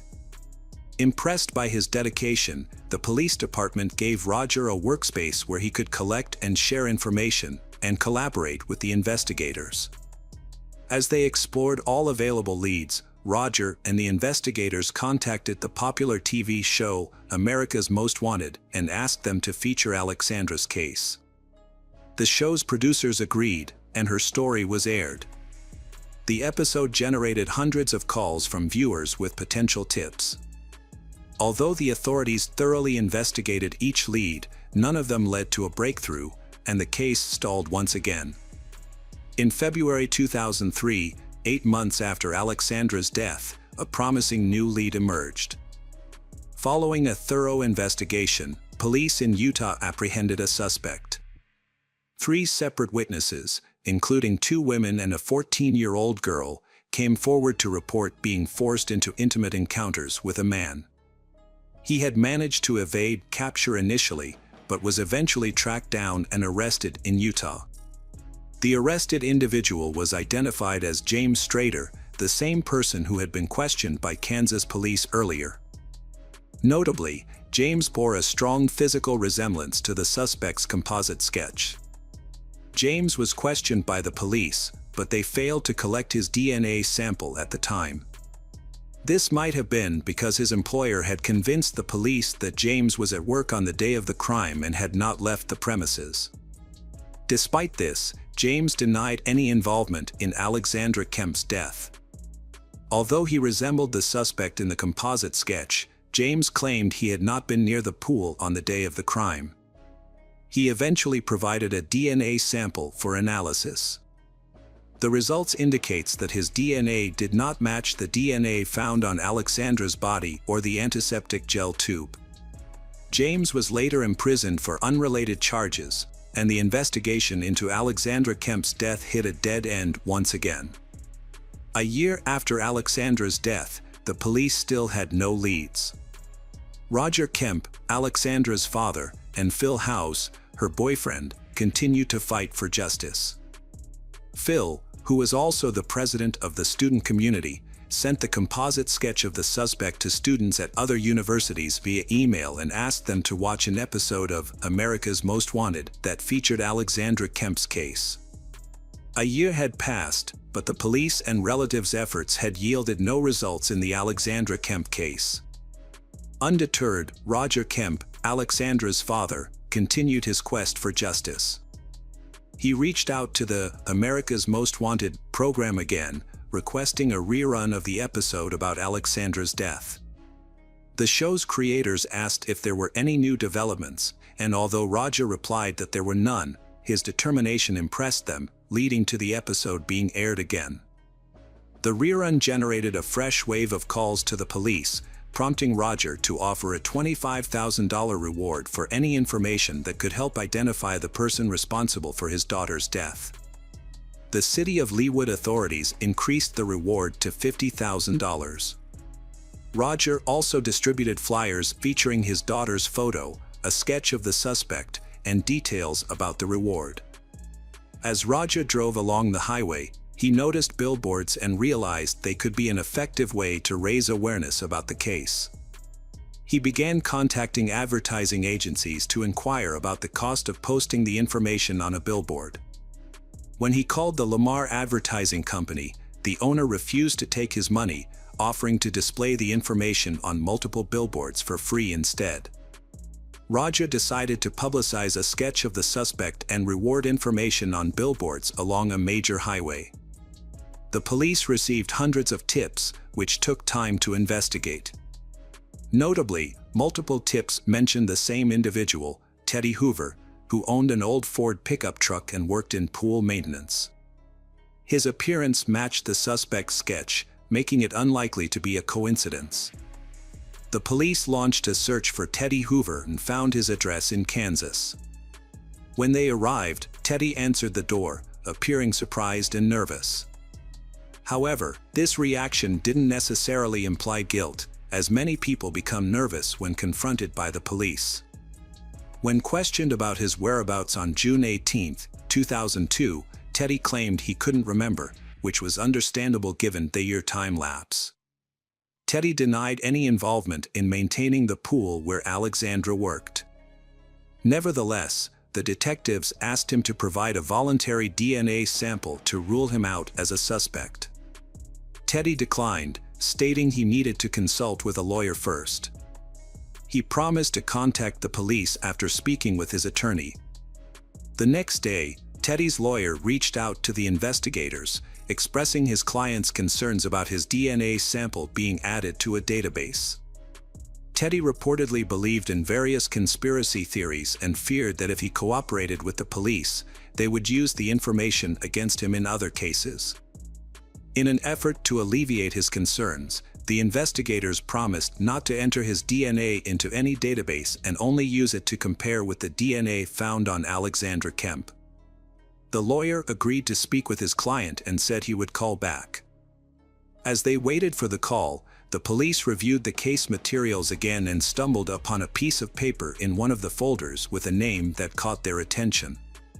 On the day of Alexandra's death, detectives began questioning onlookers who had gathered by the pool, trying to determine if anyone had seen anything suspicious. Interestingly, one of the people they spoke with was Teddy Hoover, who had claimed he had never been to the crime scene before. As the investigation continued, detectives grew increasingly confident that Teddy Hoover might be the man they had been searching for over the past 2 years. After several days, investigators contacted Teddy's lawyer to ask if his client was willing to provide a DNA sample. However, the lawyer responded by stating that his client had refused his services and broken off contact. Police immediately went to Teddy's house, but he had already escaped. As a result, the 29-year-old suspect was placed on the National Wanted list. Despite the efforts of the detectives, Teddy managed to evade capture for months. Billboards featuring his image were still up, but the search had yielded nothing. It wasn't until September 2004, when an anonymous caller contacted the police, that a new lead emerged. According to the caller, he knew the name of Teddy's girlfriend, with whom Teddy was living in Kansas. Detectives sought to locate Laura Barr, a woman connected to Teddy Hoover, but discovered she had left the state at the same time he escaped. This led them to investigate further. The U.S. Postal Service informed the Kansas State Police that Laura was receiving mail in Litchfield, Connecticut, along with a man named Benjamin Appleby, at the same address. The house where they resided was secluded and located in a rural area. Authorities suspected that Benjamin Appleby might be an alias for Teddy Hoover. To aid in the investigation, detectives from Leawood contacted the Connecticut State Police, requesting their assistance in locating Benjamin. It was discovered that he had a prior record in Connecticut, with an outstanding arrest warrant stemming from a 1997 incident where he had exposed himself to a schoolgirl. However, Benjamin had evaded capture and fled the state. With the existing warrant, detectives proceeded to the address associated with Benjamin's mail. Upon arrival, they found him at home and immediately took him into custody. As suspected, Benjamin Appleby was confirmed to be Teddy Hoover. It was revealed that while detectives in Kansas had been seeking a DNA sample from Teddy in connection with Alexandra Kemp's death, he had returned to Connecticut and resumed using his real name, attempting to maintain a low profile and escape notice. To apprehend Benjamin, detectives from Leawood traveled to Connecticut, anticipating that he would once again claim innocence. Before bringing him in for questioning, they devised a plan to unsettle him. They filled the interrogation room with crime scene photos and pictures of Alexandra, and placed folders with his name on the table, creating the illusion that the investigation had substantial evidence against him. When Benjamin entered the interrogation room, he was visibly shaken and unable to speak. A detective confronted him, inquiring about the implications of obtaining his DNA sample. Shortly after, Benjamin broke down in tears, confessing to Alexandra's death. He then recounted the events of the fateful June day, explaining that he had noticed Alexandra, found her attractive, and attempted to flirt with her. When she entered the pump room, he followed her, locked the door, and trapped her inside. When Benjamin touched she fought back, leaving him feeling humiliated. In a fit of anger, he attacked her, beating and strangling her until she lost consciousness. Benjamin then attempted to take advantage of her body, undressing her partially. He retrieved a tube of antiseptic gel from a first aid kit, intending to use it as a lubricant. However, just as he was about to proceed, the sound of a car horn distracted him. The victim's friend, who was waiting in a car behind a fence, had noticed something was amiss and sounded the horn. Fearing he would be caught, Benjamin hastily covered the body and fled the scene. Later, Benjamin returned to the area, where he encountered Alexandra's friend, whom he greeted with a smile and a wave, trying to appear nonchalant. He then got into his pickup truck and drove away. Hours later, Benjamin returned to the crime scene again, this time blending in with the crowd of onlookers gathered near the pool. The DNA evidence ultimately led to Benjamin's downfall. Tests revealed that the DNA found on the tube of antiseptic gel and on Alexandra's body matched Benjamin's. Thanks in large part to the efforts of investigator Roger Kemp, the police were finally able to identify the man responsible for Alexandra's murder, more than 2 years after the crime was committed. Benjamin Appleby claimed he initially wanted to plead guilty to avoid putting Alexandra's family through further emotional distress. However, at his first court hearing, he suddenly declared his innocence, stating that his confession was made under duress. Despite this, DNA analysis revealed that his DNA was the only sample found on the victim's body, making it difficult to dispute his involvement. Benjamin's lawyers attempted to argue that their client did not intentionally take Alexandra's life, admitting that he was responsible for her death but claiming it was not premeditated. However, forensic experts pointed out that Benjamin had strangled Alexandra for approximately 10 minutes, during which time he could have stopped but chose not to. The prosecution argued that Benjamin's sole intention was to observe Alexandra. On the day of the incident, June 18, 2002, the pool area was empty due to cloudy weather, allowing Benjamin to take advantage of the situation. He was found guilty by a jury in December 2005 and sentenced to life imprisonment with the possibility of parole after 50 years, as well as an additional 19 years for attempting to force Alexandra into intimacy. In 2019, Benjamin appealed the decision, but the court upheld the life imprisonment sentence for first-degree murder. The Court of Appeal also ruled that the attempt to force Alexandra into intimacy was already taken into account during the initial sentencing. Benjamin was sentenced twice for the same crime, prompting the court to overturn the second conviction. However, even if Benjamin is released on parole, he will be 81 years old by that time. The authorities involved in the case credit Roger Kemp's persistence for helping them catch the culprit. While Benjamin was in prison, Roger and his wife established a self-defense program for girls, teaching thousands of girls and women across the country basic self-defense techniques. Roger Kemp's tireless efforts to bring attention to the case and his work in creating a safe community did not go unnoticed. He was awarded the Presidential Citizens Medal by Barack Obama at the White House. Until his passing at 77 on March 1, 2022, Roger continued to work for the foundation he established in his daughter's name. His ultimate goal was to make a difference in at least one person's life. Hello friends, welcome to our channel. Today we're going to take a look at another horrible case with you. The case of Vanessa Marcotte. On August 7, 2016, 27-year-old Vanessa Marcotte visited her mother, Rosanna, in Princeton, Massachusetts. Vanessa, an active person who enjoyed outdoor activities like walking, yoga, and running, decided to go for a run on that warm and sunny day. She was scheduled to take a bus to New York City later that day, where she worked and lived. However, Vanessa failed to return home after her run, which was unusual for her. Her concerned mother, Rosanna, sought help from the police. The case drew widespread national media attention due to its rarity in Princeton, which had not seen a similar incident in 30 years. Vanessa Marcotte was born on June 17, 1989, in Leominster, Massachusetts.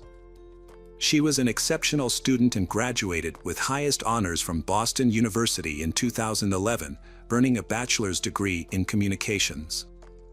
After college, she worked at WordStream, an online marketing software startup in Boston, before becoming an account manager at Google's New York City office.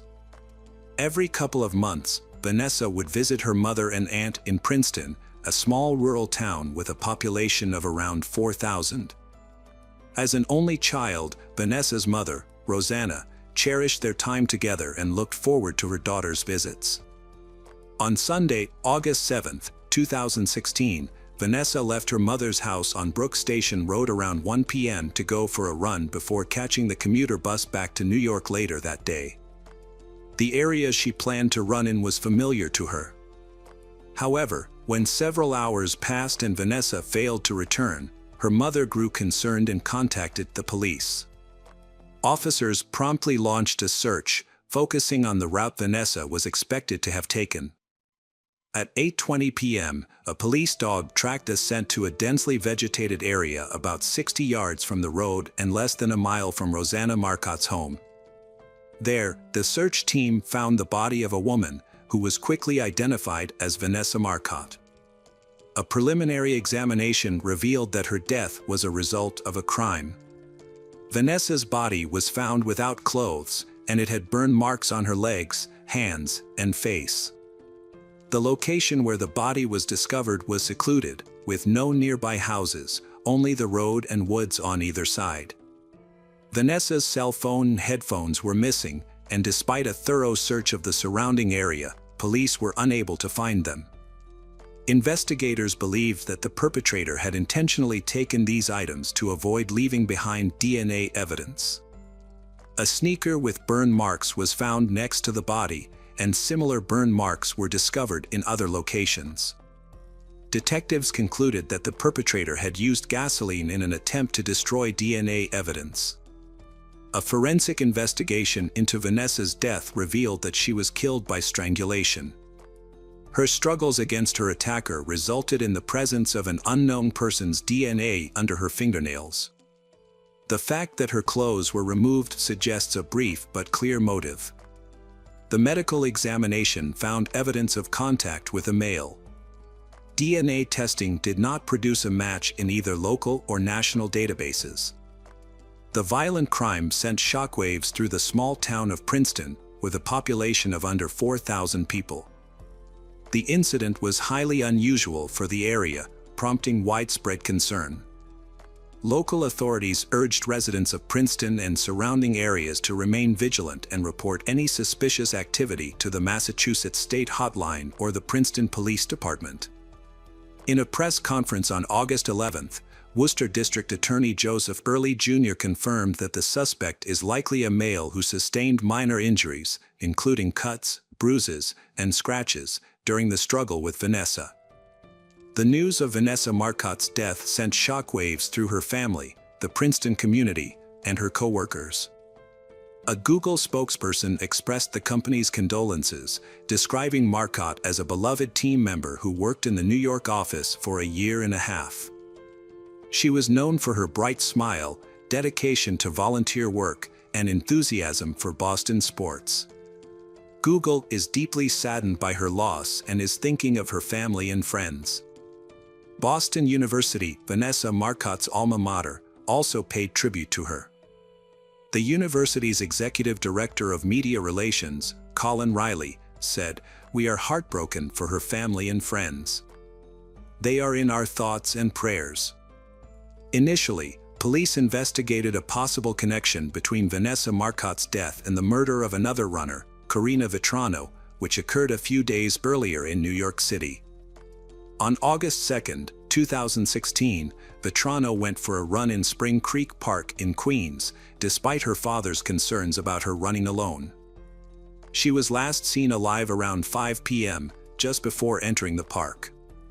When she failed to respond to calls and texts, her father alerted the police, who began searching for her around 11 p.m.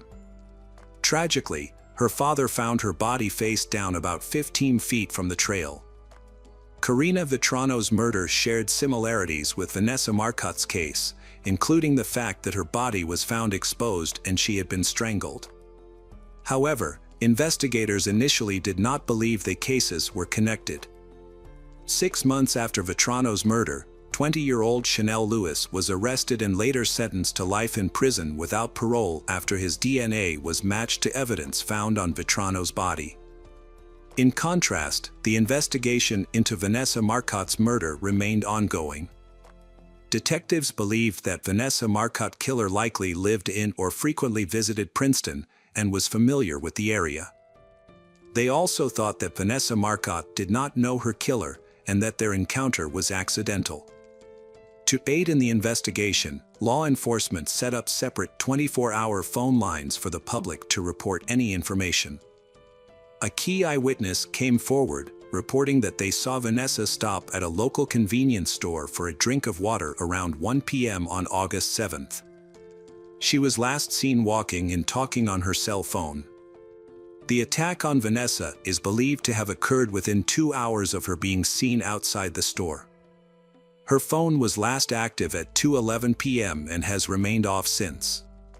Despite an extensive search of the area where her body was found in the surrounding neighborhood, police initially found few leads. It wasn't until 3 months later that a new witness came forward with crucial information. The witness reported seeing a dark-colored Ford SUV parked near the crime scene on August 7th on 2 separate occasions. The first sighting was at 12:45 p.m. when the witness saw the driver, a Hispanic man between 25 and 35 years old, standing next to the vehicle and talking on the phone. The second sighting was at 2:05 p.m. when the witness drove by the same location and saw the SUV still parked, but with its hood down and no one in sight. This new information led authorities to launch a search for a Hispanic man who owns a black SUV and may live in the Princeton area. On February 23, 2017, 6 months after Vanessa's death, Worcester County District Attorney Joseph Early Jr. released new details about the investigation. DNA found on Vanessa's body had been analyzed, and a suspect profile was created based on the DNA and witness statements.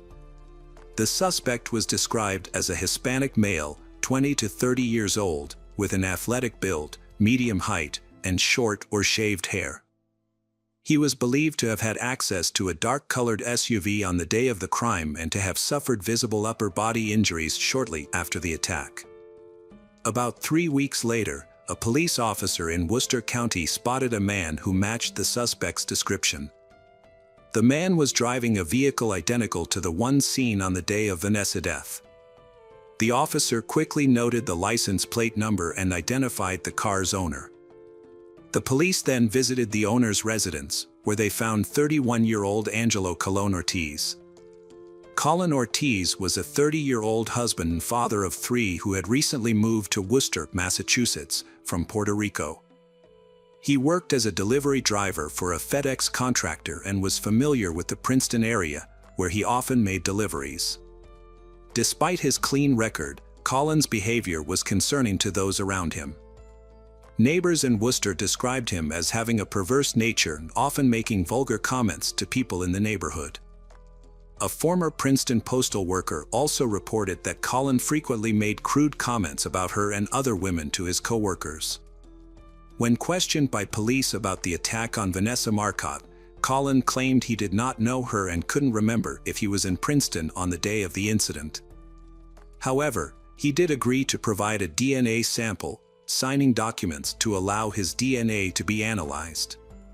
The lab took some time to process the DNA test, which ultimately revealed a match between Colleen Ortiz's DNA and the DNA found under Vanessa Marcotte's fingernails on April 15, 2017. As a result, Colleen was arrested and charged with the crime just 3 days later. Prosecutors presented evidence that on the day of the murder, Colleen purchased $5 worth of gasoline from a store located 6 miles from the crime scene at 2:35 p.m. This suggested that Colleen had returned to the scene after Vanessa's death in an attempt to destroy evidence, including his DNA on her body. The district attorney argued that the DNA evidence was collected through proper procedures, which led to the charges against Colleen. However, Colleen's attorneys countered that their client's DNA sample was obtained irregularly, casting doubt on the legitimacy of the evidence. The defense team argued that Colin Ortiz's language barrier hindered his ability to understand that providing a DNA sample to the police was optional. In fact, Ortiz stated that he was unaware that he could refuse to provide one. Colin, a U.S. citizen born in Puerto Rico, does not speak, read, or understand English, as he declared in an affidavit. He recounted that on March 16, 2017, 2 white state police officers visited his home with a translator who spoke a Spanish dialect that was unfamiliar to him. The trial extended for several years, ultimately leading to Judge Janet Kenton Walker's decision on January 11, 2022, to deny the defense's motion to suppress the DNA evidence. Colin maintained his innocence to the original charge of first-degree murder, but through a plea agreement, he pleaded guilty to the lesser charge of second-degree murder, which carries a shorter sentence. Angelo Colin Ortiz, 36, pleaded guilty to the robbery charge and was sentenced to life in prison in October 2022. As part of the plea bargain, Colin will serve 20 years for the robbery charge, followed by a life sentence with a minimum of 25 years before being eligible for parole. This means he will spend at least 45 years in prison before he can be considered for parole. The Vanessa Marcotte family agreed to the plea bargain to avoid a lengthy and emotionally challenging trial. In a statement, they expressed relief that the trial ended in a way that ensures Colin will no longer be able to harm anyone. Vanessa Marcotte's father stated that he is pleased that the monster will be kept off the streets and that he will not live to see Colin's parole hearing. Colin's sentence brings closure to the Vanessa Marcotte family, who can now find some comfort in knowing that justice has been served and that Colin will be held accountable for his actions. Welcome back, detectives. Let's dive into another horrible case. The case of Aya Hashim. The Hashim family moved to the UK from Lebanon in November 2011, seeking a safer and more promising future. Aya's father, Ismail, wanted his children to have a good education and become valuable member of society. He applied for asylum for himself and his family, and after receiving a residence permit, they settled in Blackburn. Aya was a driven and ambitious young woman with big plans for her life. She was a law student at Salford University. Tragically, her parents' hopes for a better life were shattered when Aya was killed in a senseless act of violence. On May 17, 2020, Aya left her house to go to a nearby supermarket at around 3 p.m. However, she never returned home. About an hour later, Aya's father went out to look for her.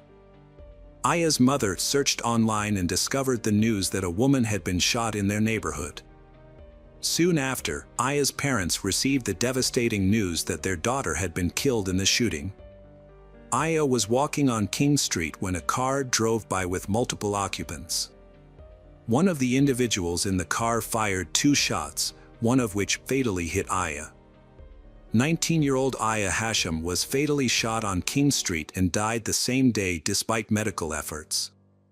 The police do not think the incident was motivated by racism or religious hatred. Deputy Chief Terry Woods is seeking the public's help in gathering evidence. He asks anyone with dashcam footage or surveillance cameras to come forward if they have recordings of a green Toyota Avensis car or any suspicious activity. According to Deputy Chief Woods, Aya was an innocent bystander who was shopping for her family when she was accidentally caught in the crossfire. The shooting involved a green Toyota Avensis car. Witnesses report that 2 rounds were fired from the vehicle, and sadly, Aya was hit. Later that day, police discovered the Toyota Avensis car involved in the shooting abandoned near the scene of the crime. They also obtained CCTV footage of the incident. The footage shows that at 3:03 p.m. Aya is walking along the sidewalk. The Toyota mentioned earlier drives past her. The rear side window on the left is down. The shooter makes a fatal shot. The bullet goes through her and hits the pole.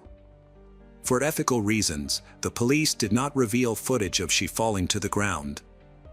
After reviewing the video recording, it's clear that there were at least 2 individuals in the car, the driver and the shooter. Following the shooting, the perpetrators quickly fled the scene and abandoned the vehicle on a nearby street. Within 2 hours, the police located the car and initiated a search for its owner. Aya Hashim was caught in the crossfire of a shooting incident that occurred near Khan's car wash. Following her death, the police launched a massive operation to apprehend the suspects, who had fled the UK, with the assistance of international law enforcement. 8 individuals were initially charged in connection with her death.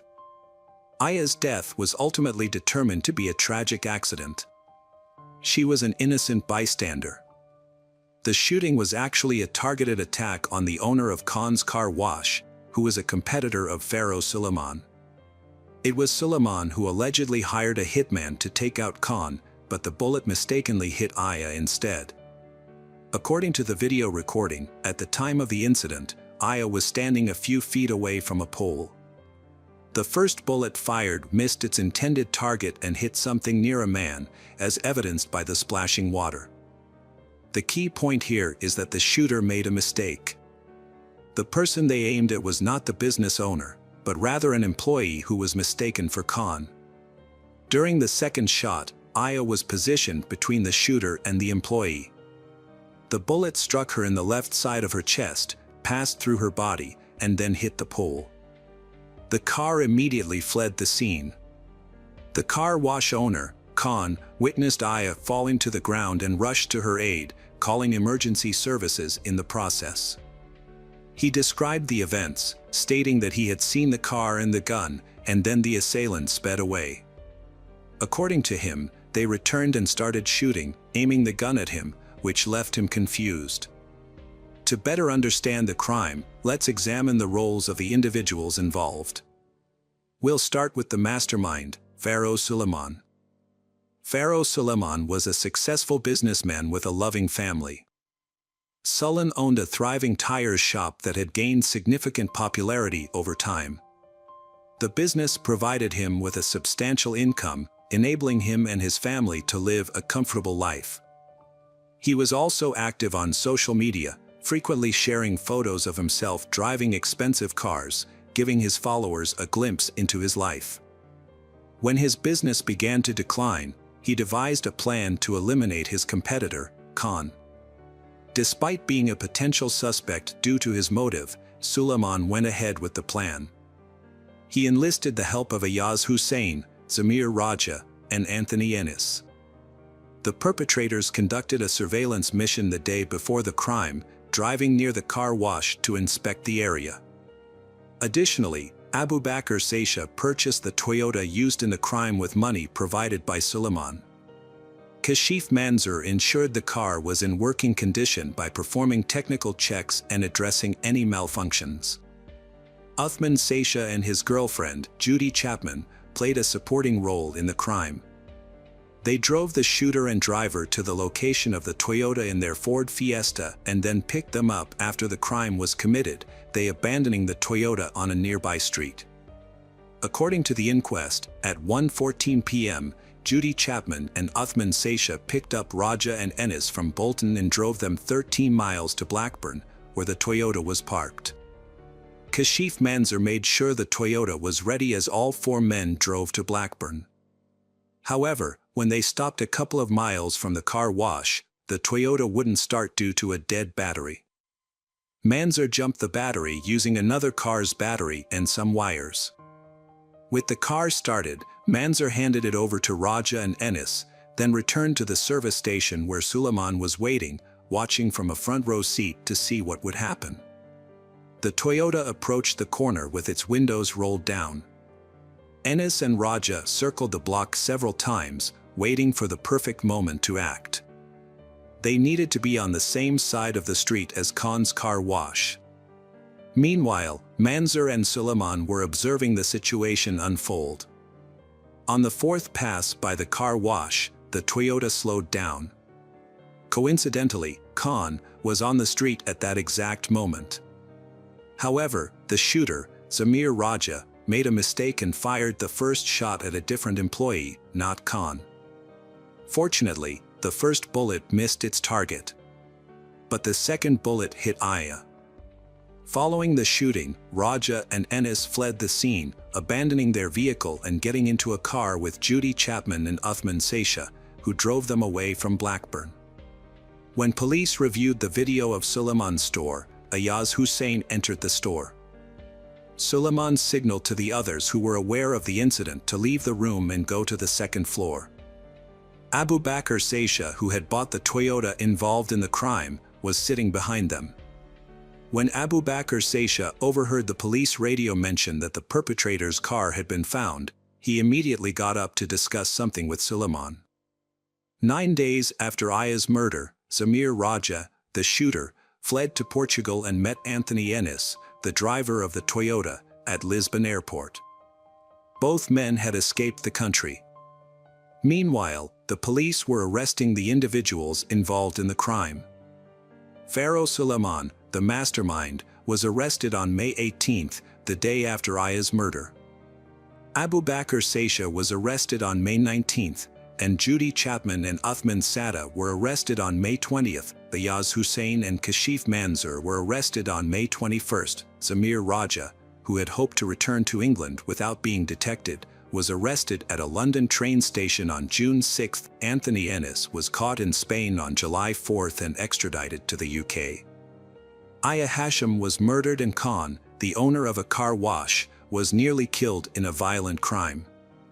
Several suspects were charged, and at first, all of them denied any involvement. However, as the investigation continued and the pressure mounted, their stories began to contradict each other as they tried to downplay their roles in the crime. As the suspects' testimonies became more inconsistent, they started to turn on each other, revealing crucial details about the crime to the police. Each suspect tried to avoid a long prison sentence by blaming the others. On August 5, 2021, the court delivered its verdicts, resulting in severe sentences for all those involved.